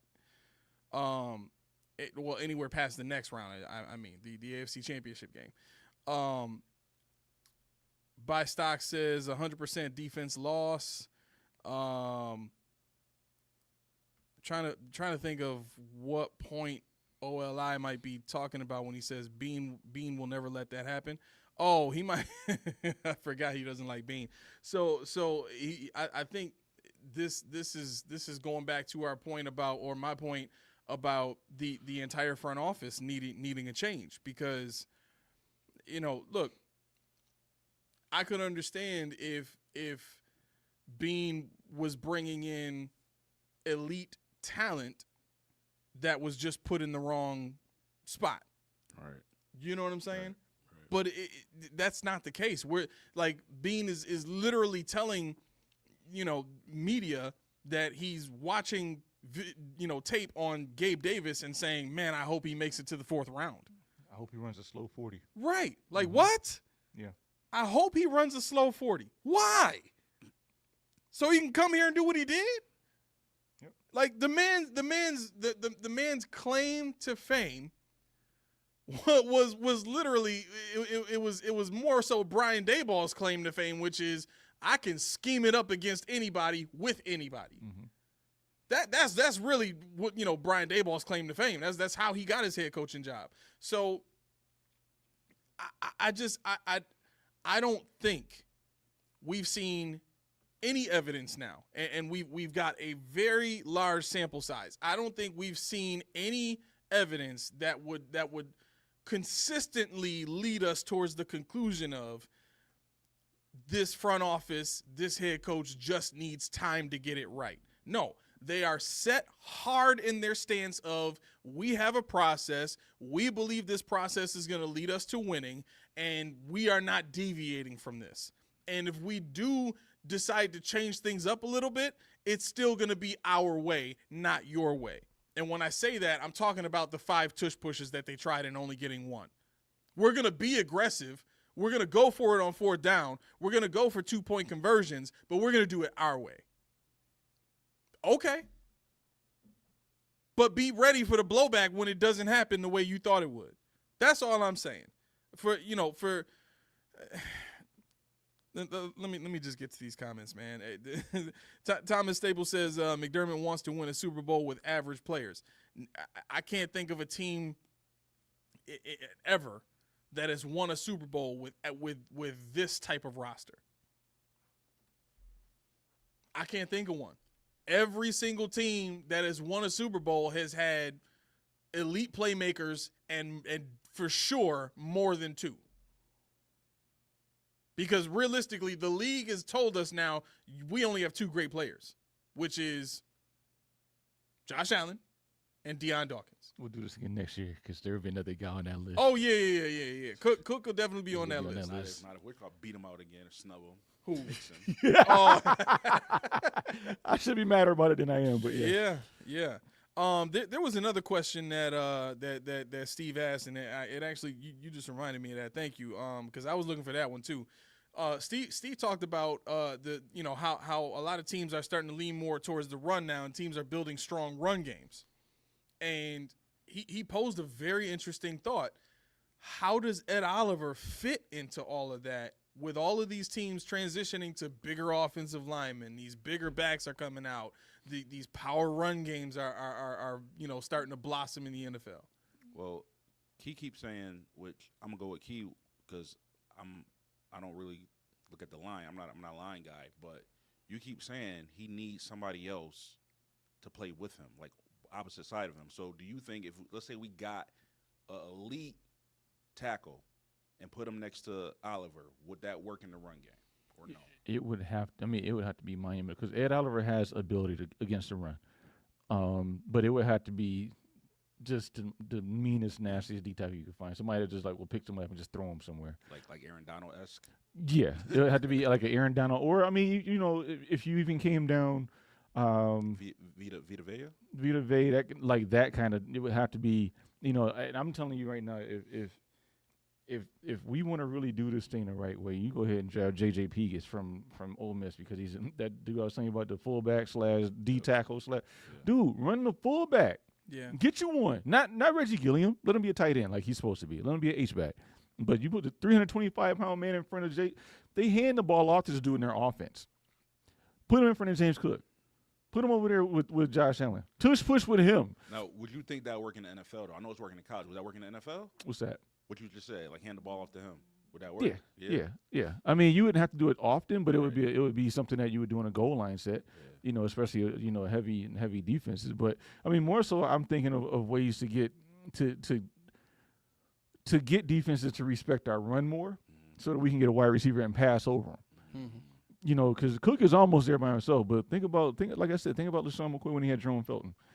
I mean, Felton was a big dude, but he had a fullback. And he was nice with him. They got rid of Felton, and McCoy. They got him back, and McCoy went right back up. James Cook ain't never had one. Another point, which we said earlier, you look at the 49ers. Insert running back, whatever his name is. Right. Yeah. Why?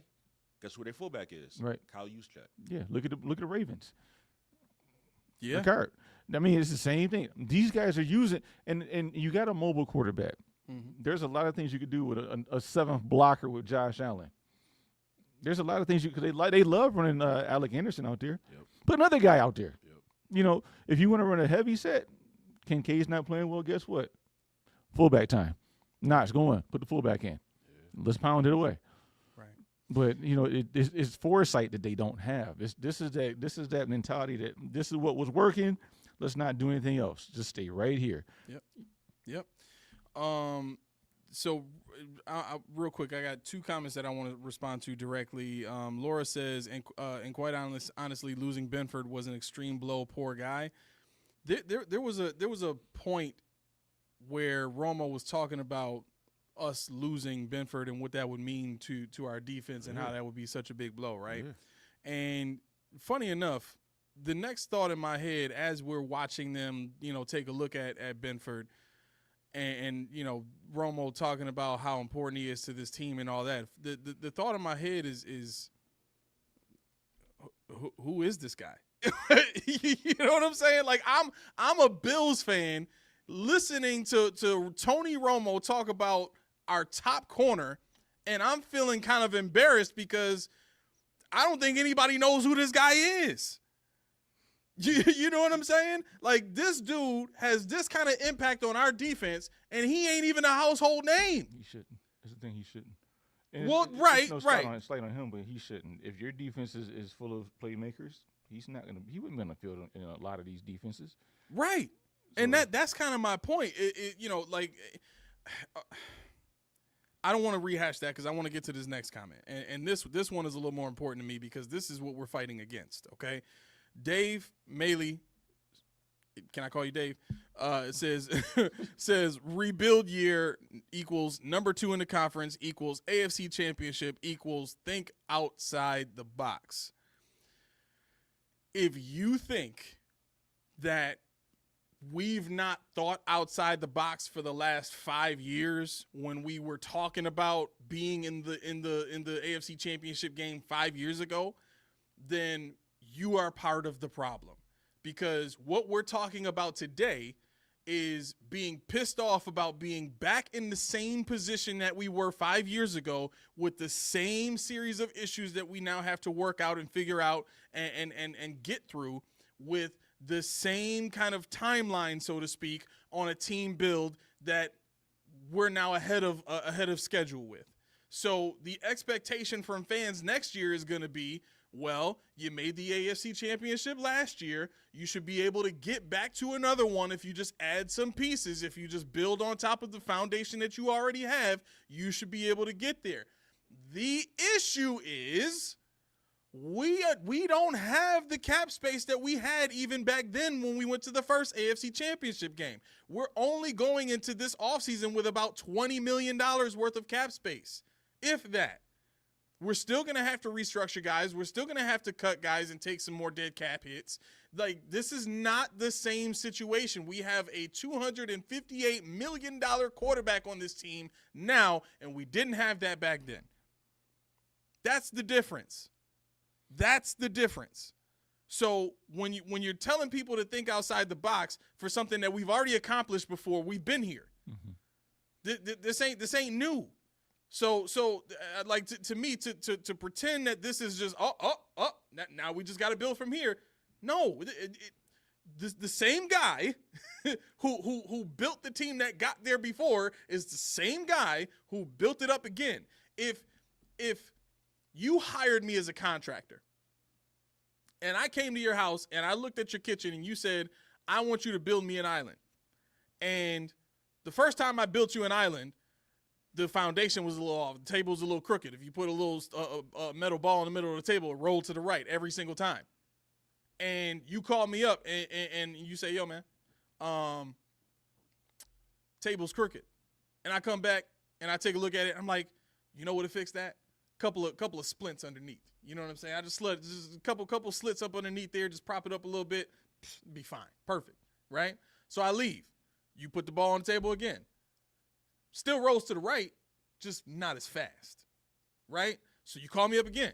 Yo, man, what's going on with my island? This ain't what you promised me. Okay, all right, my bad. I come back. I say, you know what? Maybe one more splint. Just slide that right in there. We'd be good. Same process happens 2 more times. Each time I come back, I do a little something.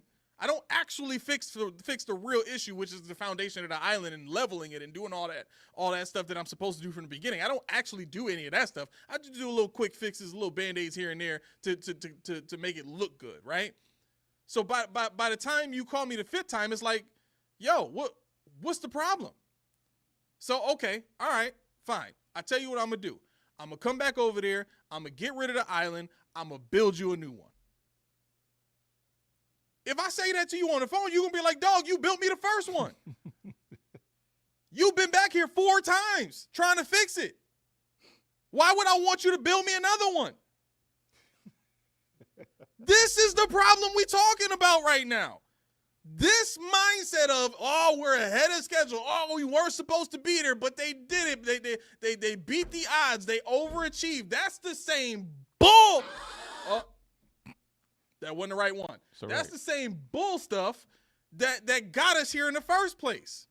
The last 4 years is us thinking, oh, Von Miller's going to come back healthy and we'll be fine. What? We just got to wait for Kyrie Elam another year for him to get the system down. He'll be fine. What? We haven't drafted a receiver to this point. We just got rid of Gabe Davis. Everybody eats. What? Why is that okay? Why can you not see the flaw in that mindset?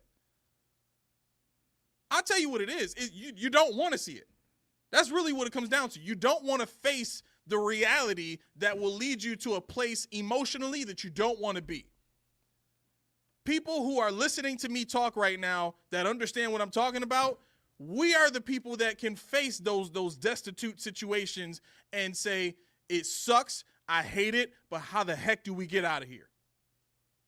The people that are fighting against it are those people that don't even want to bother thinking about being in that situation. They don't even want to get to that place emotionally. You got to learn to deal with that one way or another. And if you're not strong enough to do it, just admit it and walk away. That's the bottom line here. You can't have it both ways. You can't keep saying, oh, we overachieve, look where we at. And then when we lose, you don't care. Like, you gotta be honest at some point if you want to grow, right? I mean, at some point we gotta think that Sean's got to be honest with himself in order to grow, right? Like, imagine Sean getting up on in the post game press conference and saying, you know, we did everything we were supposed to do. We just didn't win. And then the media guy asked him, what do you think you could have did different today? Honestly, I don't think we could have did anything different today. I just think we just didn't make the plays.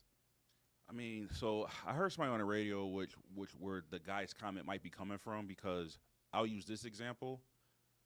To me, it's like if you're studying, let's say you want to be a lawyer and you're studying for the bar exam, right? You take it 3 times and you fail, right?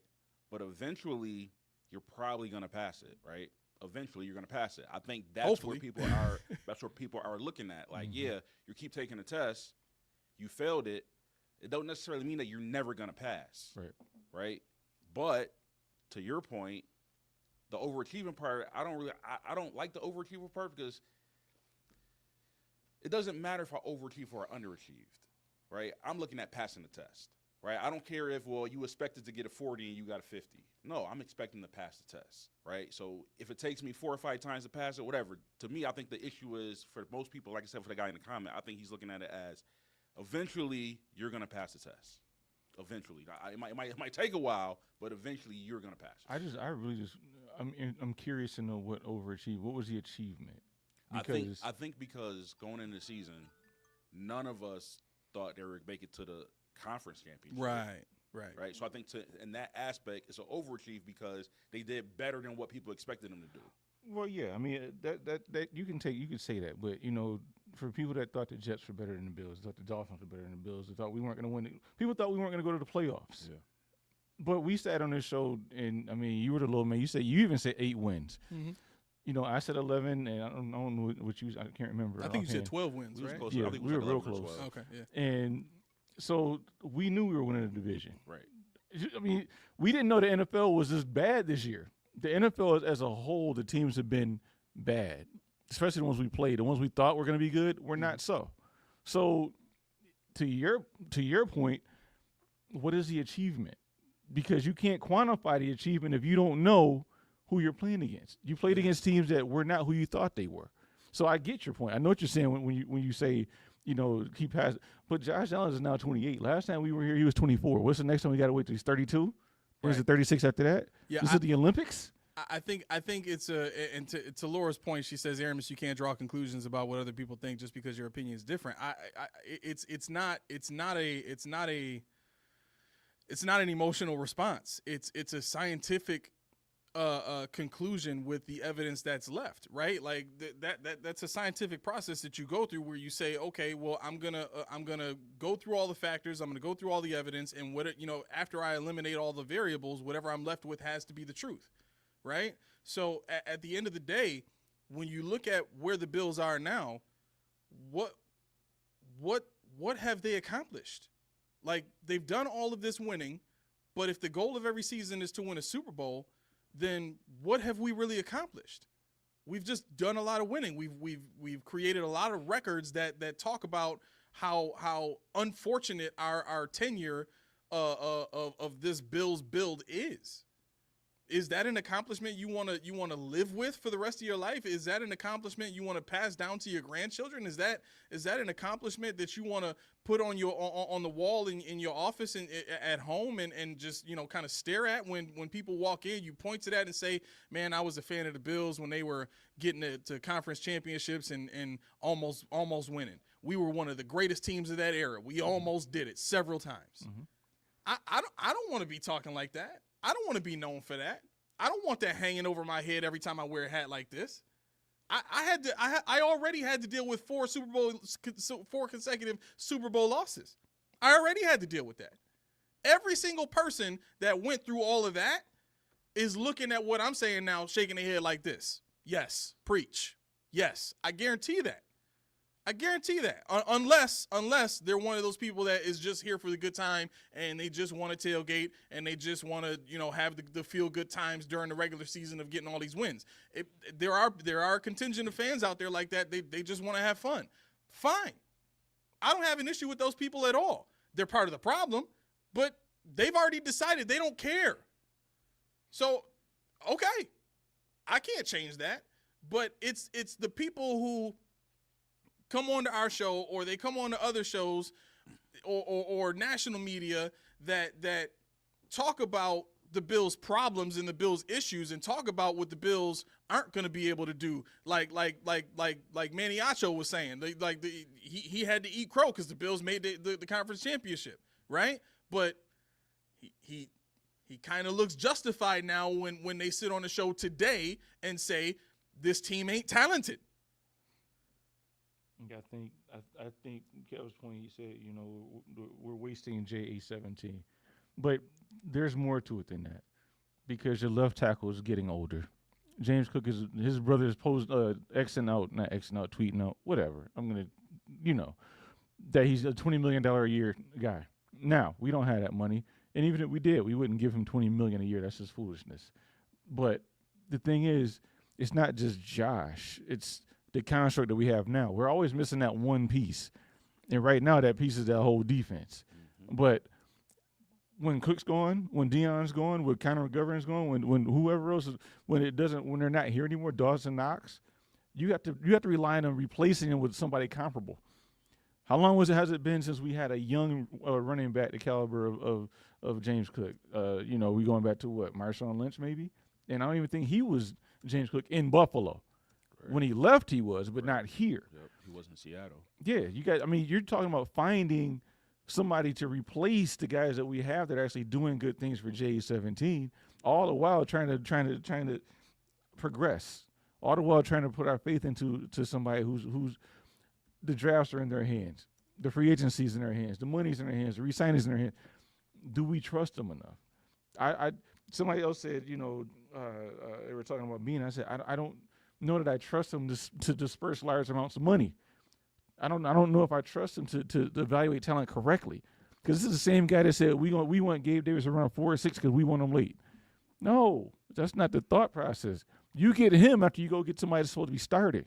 He's your backup. If he beats this guy, Christian Benford, fine, but I'm not going to wait for that because you don't know what's going to pan out. Mm-hmm. And then when it doesn't work, what do? You go get Amari Cooper. When it doesn't work, you go get Stephon Diggs. When it doesn't work, you'll get Von Miller. When it doesn't, how long did these guys get? Because you drafted FNS in 2020, and Von came 2021, 2022.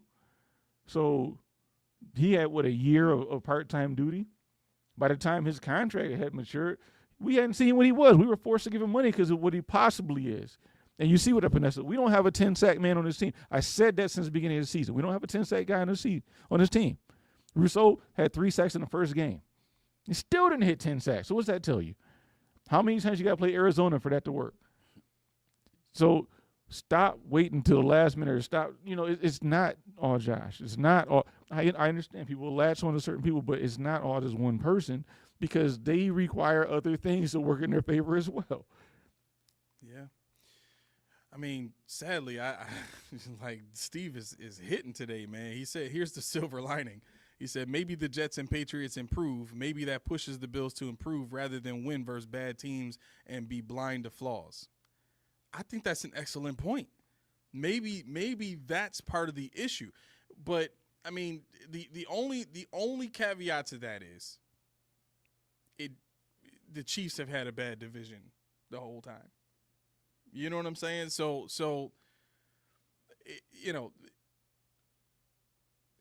let's see what happens, because I think that's a very interesting concept, because that would be one of the things that would force a team to have to be better.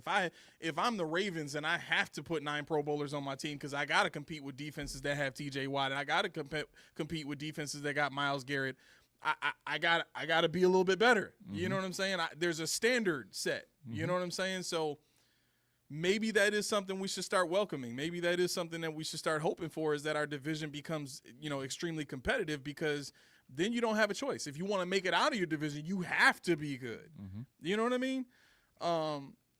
Great job today, Steve. You've had a lot of great points, man. OLI says it's all Bean for me. Right. OLI, he ain't getting all Bean. And the thing about me is I want to like McDermott. I want to like Bean because they've been doing good jobs, we'll say. But the job they're doing isn't good enough at this point in time. It's not bad, but it's not giving us what we need to get where we want to go. So, Laura, here's what's interesting, because I like what this comment says about your background, and just from talking to you a little bit, privately, we share a similar background in a sense. So I totally understand the sentiment, and what's interesting about this, when you say I understand your point and agree in many ways, but we can't prove you're right, and you can't prove those that want to keep McD are wrong. Here's where it gets interesting. I don't need to prove that. I'm not even trying to prove that. And I don't think that the point needs proof to be valid. What makes the point valid is what we've seen in games. Honestly, this becomes a conversation about perspective. And perspective is not something that can be proven, right? But what I'm talking about is facts, and what I'm talking about is the accomplishments of this team. And I'm incorporating into that same point what national media has said about the Bills, which is a provable fact, and even what people that I've talked to who are Bills fans and even some of our viewers here have said about the Bills, and that is indisputable fact. So I think there, even though there may be other people who have a different perspective, it doesn't mean that the Bills have accomplished more than what I think, and it certainly doesn't mean that they've achieved more than what I think. You get what I'm saying? Like that's kind of the point. I think the contingent of fans who disagree with my point or refuse to get to that level of analysis of the team they love, it's more about their personal belief than it is the facts that they're seeing on the field. And that's okay. That happens. That's why I mentioned the other contingent of fans who don't care if they win a Super Bowl. They just want to have fun on Sundays, because that matters, and that's okay. But if you're looking at the facts, if you're looking at what's actually happening at the end of the day, and you're looking at the stats, and you're looking at the money going out from our pockets, and you're looking at how much the team is making, how much the stadium is costing, like that's been the whole foundation for my point from day one. We are contributing to this team. We are paying for that stadium. We are now, in essence, and through the transference of every point, we are saying it's okay for this stuff to happen every single time we put $1 in their pocket. That, like, imagine being in an era where cancel culture is so real that if I say something offensive today, right now, everybody in this chat could decide to never watch me again. And guess what? I'll never make another dime with this podcast. Never make another dime. All of you could decide my fate right here, right now. Right or wrong. Mm-hmm. All of you. Well, I'm just talking about in terms of being able to, like, yes, I could still do the podcast, but it wouldn't be successful. Not the way it is now. So I think the point that you're missing, what she's trying to say is, you're saying McDermott can't do it. As long as we have him, it's not going to happen. No. Well, I'm saying no. What I'm saying is what McDermott has shown to this point is that he can't do it. So that's what she's talking about. So that's what you say, but like I said, on the other end of the spectrum, there's people who out there believe, like I said, that made the example with the law test. It's possible he just haven't achieved it yet. So I think that's where she's coming from. Like, you can't just say, "Oh, it's not going to happen because he's here and he's proven that he can't." Not necessarily, because, like I said, he can get one in the future. We just haven't seen it. Right, and I appreciate that, and I do get that. I do understand that point. But again, what I've tried to make clear is that it's not me saying he'll never do it so much as me saying, or I'm saying as much as me saying that it's clear that to this point, with all of the efforts that he's had, he has not done it.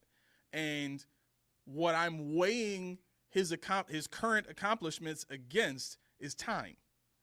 And yeah, your reference, and Laura even gave a reference about, individual sports, and you gave a reference about individual accomplishments. Those are fine because those are all relative to that individual's timeline in their life. If I'm going to take the LSAT and I want to become a lawyer by 40 years old, if I'm 39 and I've taken the LSAT 7 times and I haven't passed it, a lot of people in my life are going to start to say, like, maybe you should think about a different career path. But would they be wrong? That's the question. No. Would they be wrong? The essence of the statement, maybe you should think about a different career path, is not saying that you should consider a different career path. It's what it's essentially saying. The transliteration of it is, you have not succeeded and accomplished your goal to this point. That's not to say that you will never do it, but based on your timeline, if you want to do it by 40, you only have 1 year left. So what's the likelihood of you accomplishing that goal when you haven't done it 7 times prior? But I think that's the thing. You're putting a timeline on it where they're not. No, there is a timeline, whether we wanted to or not. And I get what you're saying. So if I'm thinking about the Bills as a franchise, then yes, because the Bills franchise will be here for as long as we wanted to. In that sense, you are right. But what I'm talking about is we are not going to have Josh Allen forever. And we're not just going to go find another Josh Allen. So what I'm looking at is his age and his ability to be the type of player that he is right now for as long as possible. Right now, we've wasted 7 years of his career. And when I say wasted, all I mean is we haven't accomplished the goal in the last 7 years of his career, right? How much longer does he have? We've already talked about this. He's got maybe 5 more years in his prime. He's turning 28 this season, right? We hope that it's longer, but it could be shorter, right? So when we get to the end of Josh Allen's career, then what? Some quarterbacks don't get it till their end of the career. No, listen, and I get that that's a hope, but we're still on a timeline, and there's still pressure to get it done sooner than later. And there's still the thought process, and that's why we have a contingent of fans that are like, yo, time's ticking, what's going on? Like you can't say to those people that are watching time tick when these are very factual situations. Like there is a timeline on Josh's career. There is a timeline to how long we're going to be able to make a Super Bowl, because that is solely dependent on Josh Allen's playing level. Once his playing level goes down, now we got to start thinking about, okay, with his salary, we still got to be able to put an elite team around him to carry him to a Super Bowl. That's what the Broncos had to do with Manning. They put a great defense around him that had DeMarcus Ware and Von Miller, and they had, I think at that time they still had who's the corner for Champ Bailey. No, the dude with the Bucks. Aqib Talib was their corner. Like they had a great defense. And then you add on to that Emmanuel Sanders and Demaryius Thomas and the tight end they had, Julius Thomas. They had such a great team around them. Cool. But guess what? Peyton Manning didn't. Peyton Manning. See, this is the thing. There were so many opportunities that Peyton Manning had against Brady in the playoffs, right? And we saw Peyton Manning get it in year 10, if I'm not mistaken. This is somewhere between 8 and 10, right? Peyton Manning's style of play could carry. Think about Tom Brady's style of play. Tom Brady was a pocket passer, right? He played till he was 40. Drew Brees played till he was 40. Think about Ben Roethlisberger, bro. That's what we're talking about when we think about Josh Allen. Like, Josh Allen is better in the pocket than Roethlisberger was, but we don't know how Josh Allen is going to be when he's forced to be a pocket passer and can't escape. We haven't seen that, right? So there's concern over not just the timeline, but what's it going to look like when we do get to that point where we have a team that's good enough to go and beat the Chiefs. What is his game going to look like?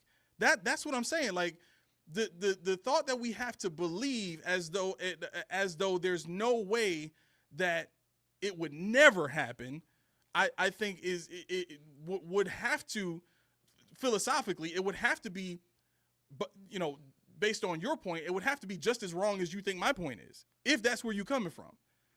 I'm not saying it's wrong. I'm just saying they're not putting a timeline on it. There is no timeline because we don't know what the timeline is. So you can't say, well, it is a timeline. It's not a timeline. But how did I miss something? How is there not a timeline? There is no timeline. What's the timeline? Josh Allen's career. Aramis, we get Super Bowl without Josh. Okay. Do we remember the drought? I We went 20 years of trying to find quarterbacks. I lived it. I yield. Okay. Okay. OLI says, has there ever been a team to win the Super Bowl with only one Hall of Famer on the team? Can we think of any?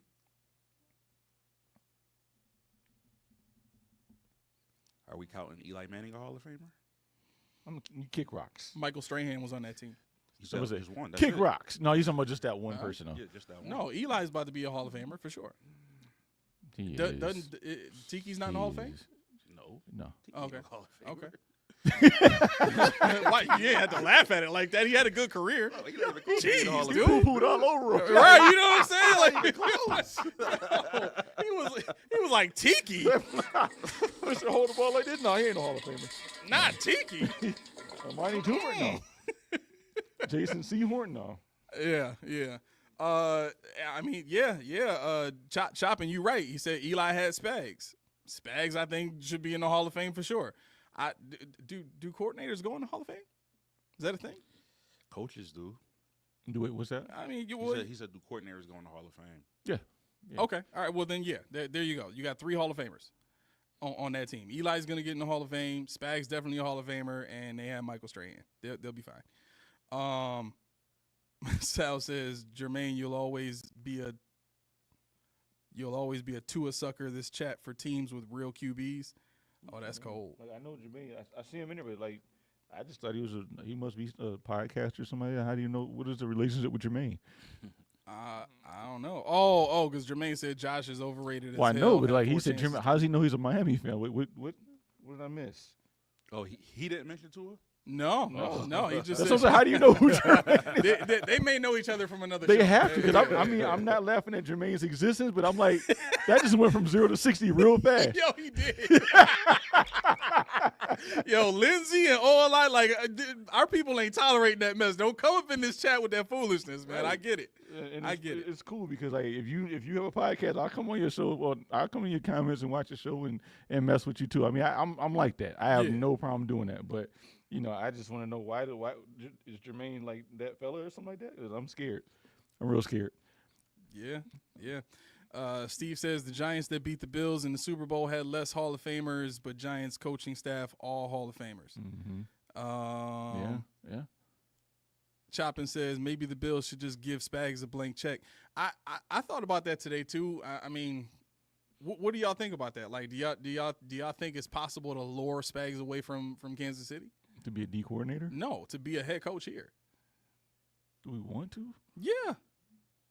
He's taking interviews this year. Yeah. Do we want, like, is he like just that dude that we have to have?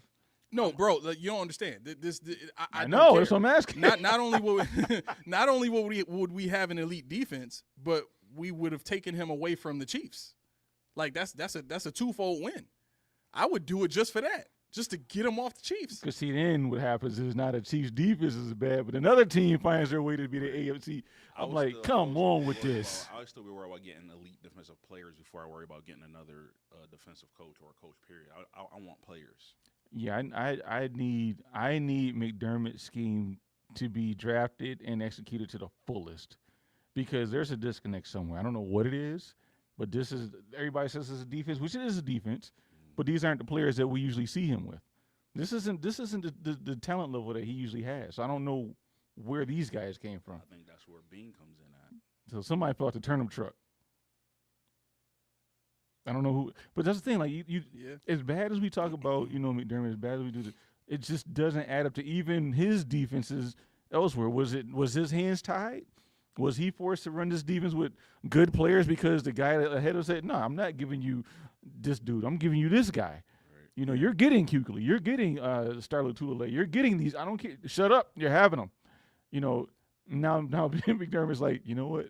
I'm in charge now. I'm going to get all the slow slugs, all the rec league players. And I shouldn't say that because I don't want to disrespect anybody on the team because they're better than me.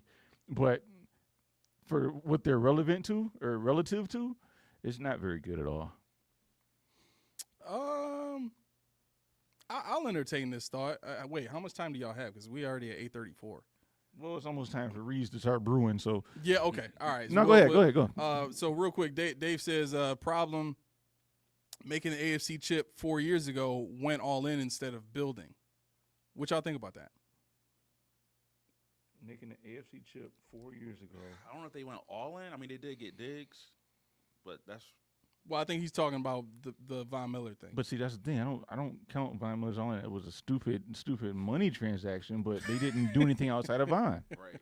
To me, one move is not going all Right. in on either side. Right. You get Stephon or you get Von. To me, it's not. If you're going all in, you're making a bunch of moves. Yeah, I'm getting that high caliber. I'm getting a complimentary piece for Von in the cornerback room.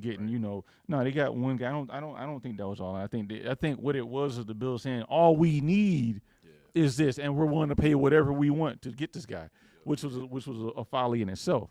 But no, I don't think they went all in. If they got a different edge rusher, like say they got Myles Garrett back then, I think it would have worked because at that time we were solid in secondary. Yeah. We were solid at linebacker. I mean, our defensive line was still ish, but that edge rusher beefs that up. Yep. So you talking about TJ Watt, something like that, for sure. Right. But that's whole time that's all they really needed. But now you feel like, and that's what I'm worried about with the offense. All we need is Josh. Right now. But guess what? Yeah, when you get Josh and everybody else is going, now you back to square when you got Fitzpatrick's offense around a $63 million Josh. Yeah. That ain't gonna work too well. OLI says, what's the cap space next year? Bad. When we look at it, was right now the top 51 is negative 1.5 mil. Yeah, I think the last time we checked, the total was right around 15, 16 million for next year. Yeah, it's. I think it's like 10. That's right. 10. That's right. Yeah, because it got to 19 if we traded Rousseau. We traded Rousseau. Yeah. Yep. Okay. All right. We'll stop here because I mean obviously this can go forever. We just went 2.5 hours and we ain't got nothing else to talk about the rest of this off season. So hey, that's true. You know, do me a favor. We had 70 people in this thing. I need to see 70 likes. I want to see more people in this thing every time we come in because I didn't look at my notes. I read nothing off my notes today. This is where I want to go. I want to talk to the people all day long. Yeah. It's so easy when you have people in there talking to you. I don't care if they like us or they're trolling. Troll. Just don't be disrespectful. Yeah. The Post Podium Podcast people, they know what it is. They know who you are. Obviously, Jermaine, they know Jermaine. Yeah. But I got something for everybody. If you guys want to, or I mean this. I think this might be fun. So I titled this episode "Red Pill or Blue Pill." The red pill is you. What was it in the Matrix? The red pill was the bad one. The blue pill was the good one. I'm pretty sure. Yeah. So the red pill is you.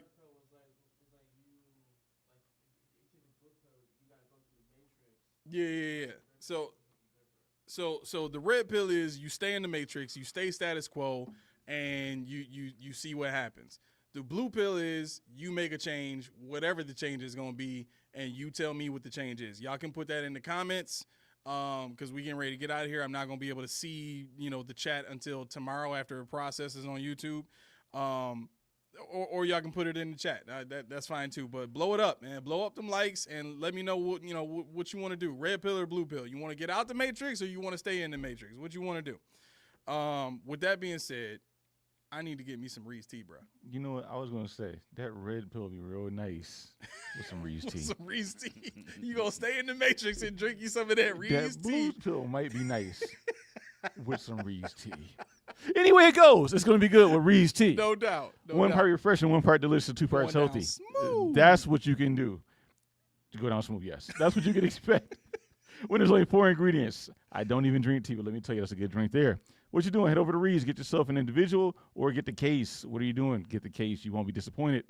But what do I know? See for yourself. Reed's Tea. Click the link in the description below. Use Post Podium Podcast. Let them know who sent you. Oh my gosh, I could do this all night. I really could. I could do this all night. Just today, with what's happened, I could do this all day. But I can't. My wife will kill me. So I digress. Well, I said Blue Diamond. That Blue Diamond. That might be helpful. Yes. All right, listen. If you have not done so already, we are looking for 69 likes right now. We got 69 live viewers on the show. I would appreciate it greatly if every one of y'all could just hit that thumbs up. Also, hit that bell, make that thing Ring-a-ling-a-ling, so that you can get notifications when we send notifications. Like memberships are coming at you fast. They will be here before you know it. I will absolutely send out a notification, and I will make a notification on the show when that goes live. All right. So if you haven't done so already, make sure you keep an eye out for that. Hit the bell so you can be notified when that comes about. Okay. Merch page. In the link of this, the link is in the description of this video. Click that bad boy, it takes you right to the page. You can get your Ignis Raider shirt today and walk around with that bad boy proudly, because change needs to happen, and it's got to happen soon. So, with that being said, I appreciate everybody that tuned in. We got to get out of here. This has been the Post Podium Podcast, home of the All Truth, No Sodium Takes. I have been your co-host, Aramis. Millie Mack. 40 keys. OLI, this one was for you, baby. I ain't did it this fast in a while, so there you go. Peace. Ooh, soccer locker. I like that. You should do that from now on.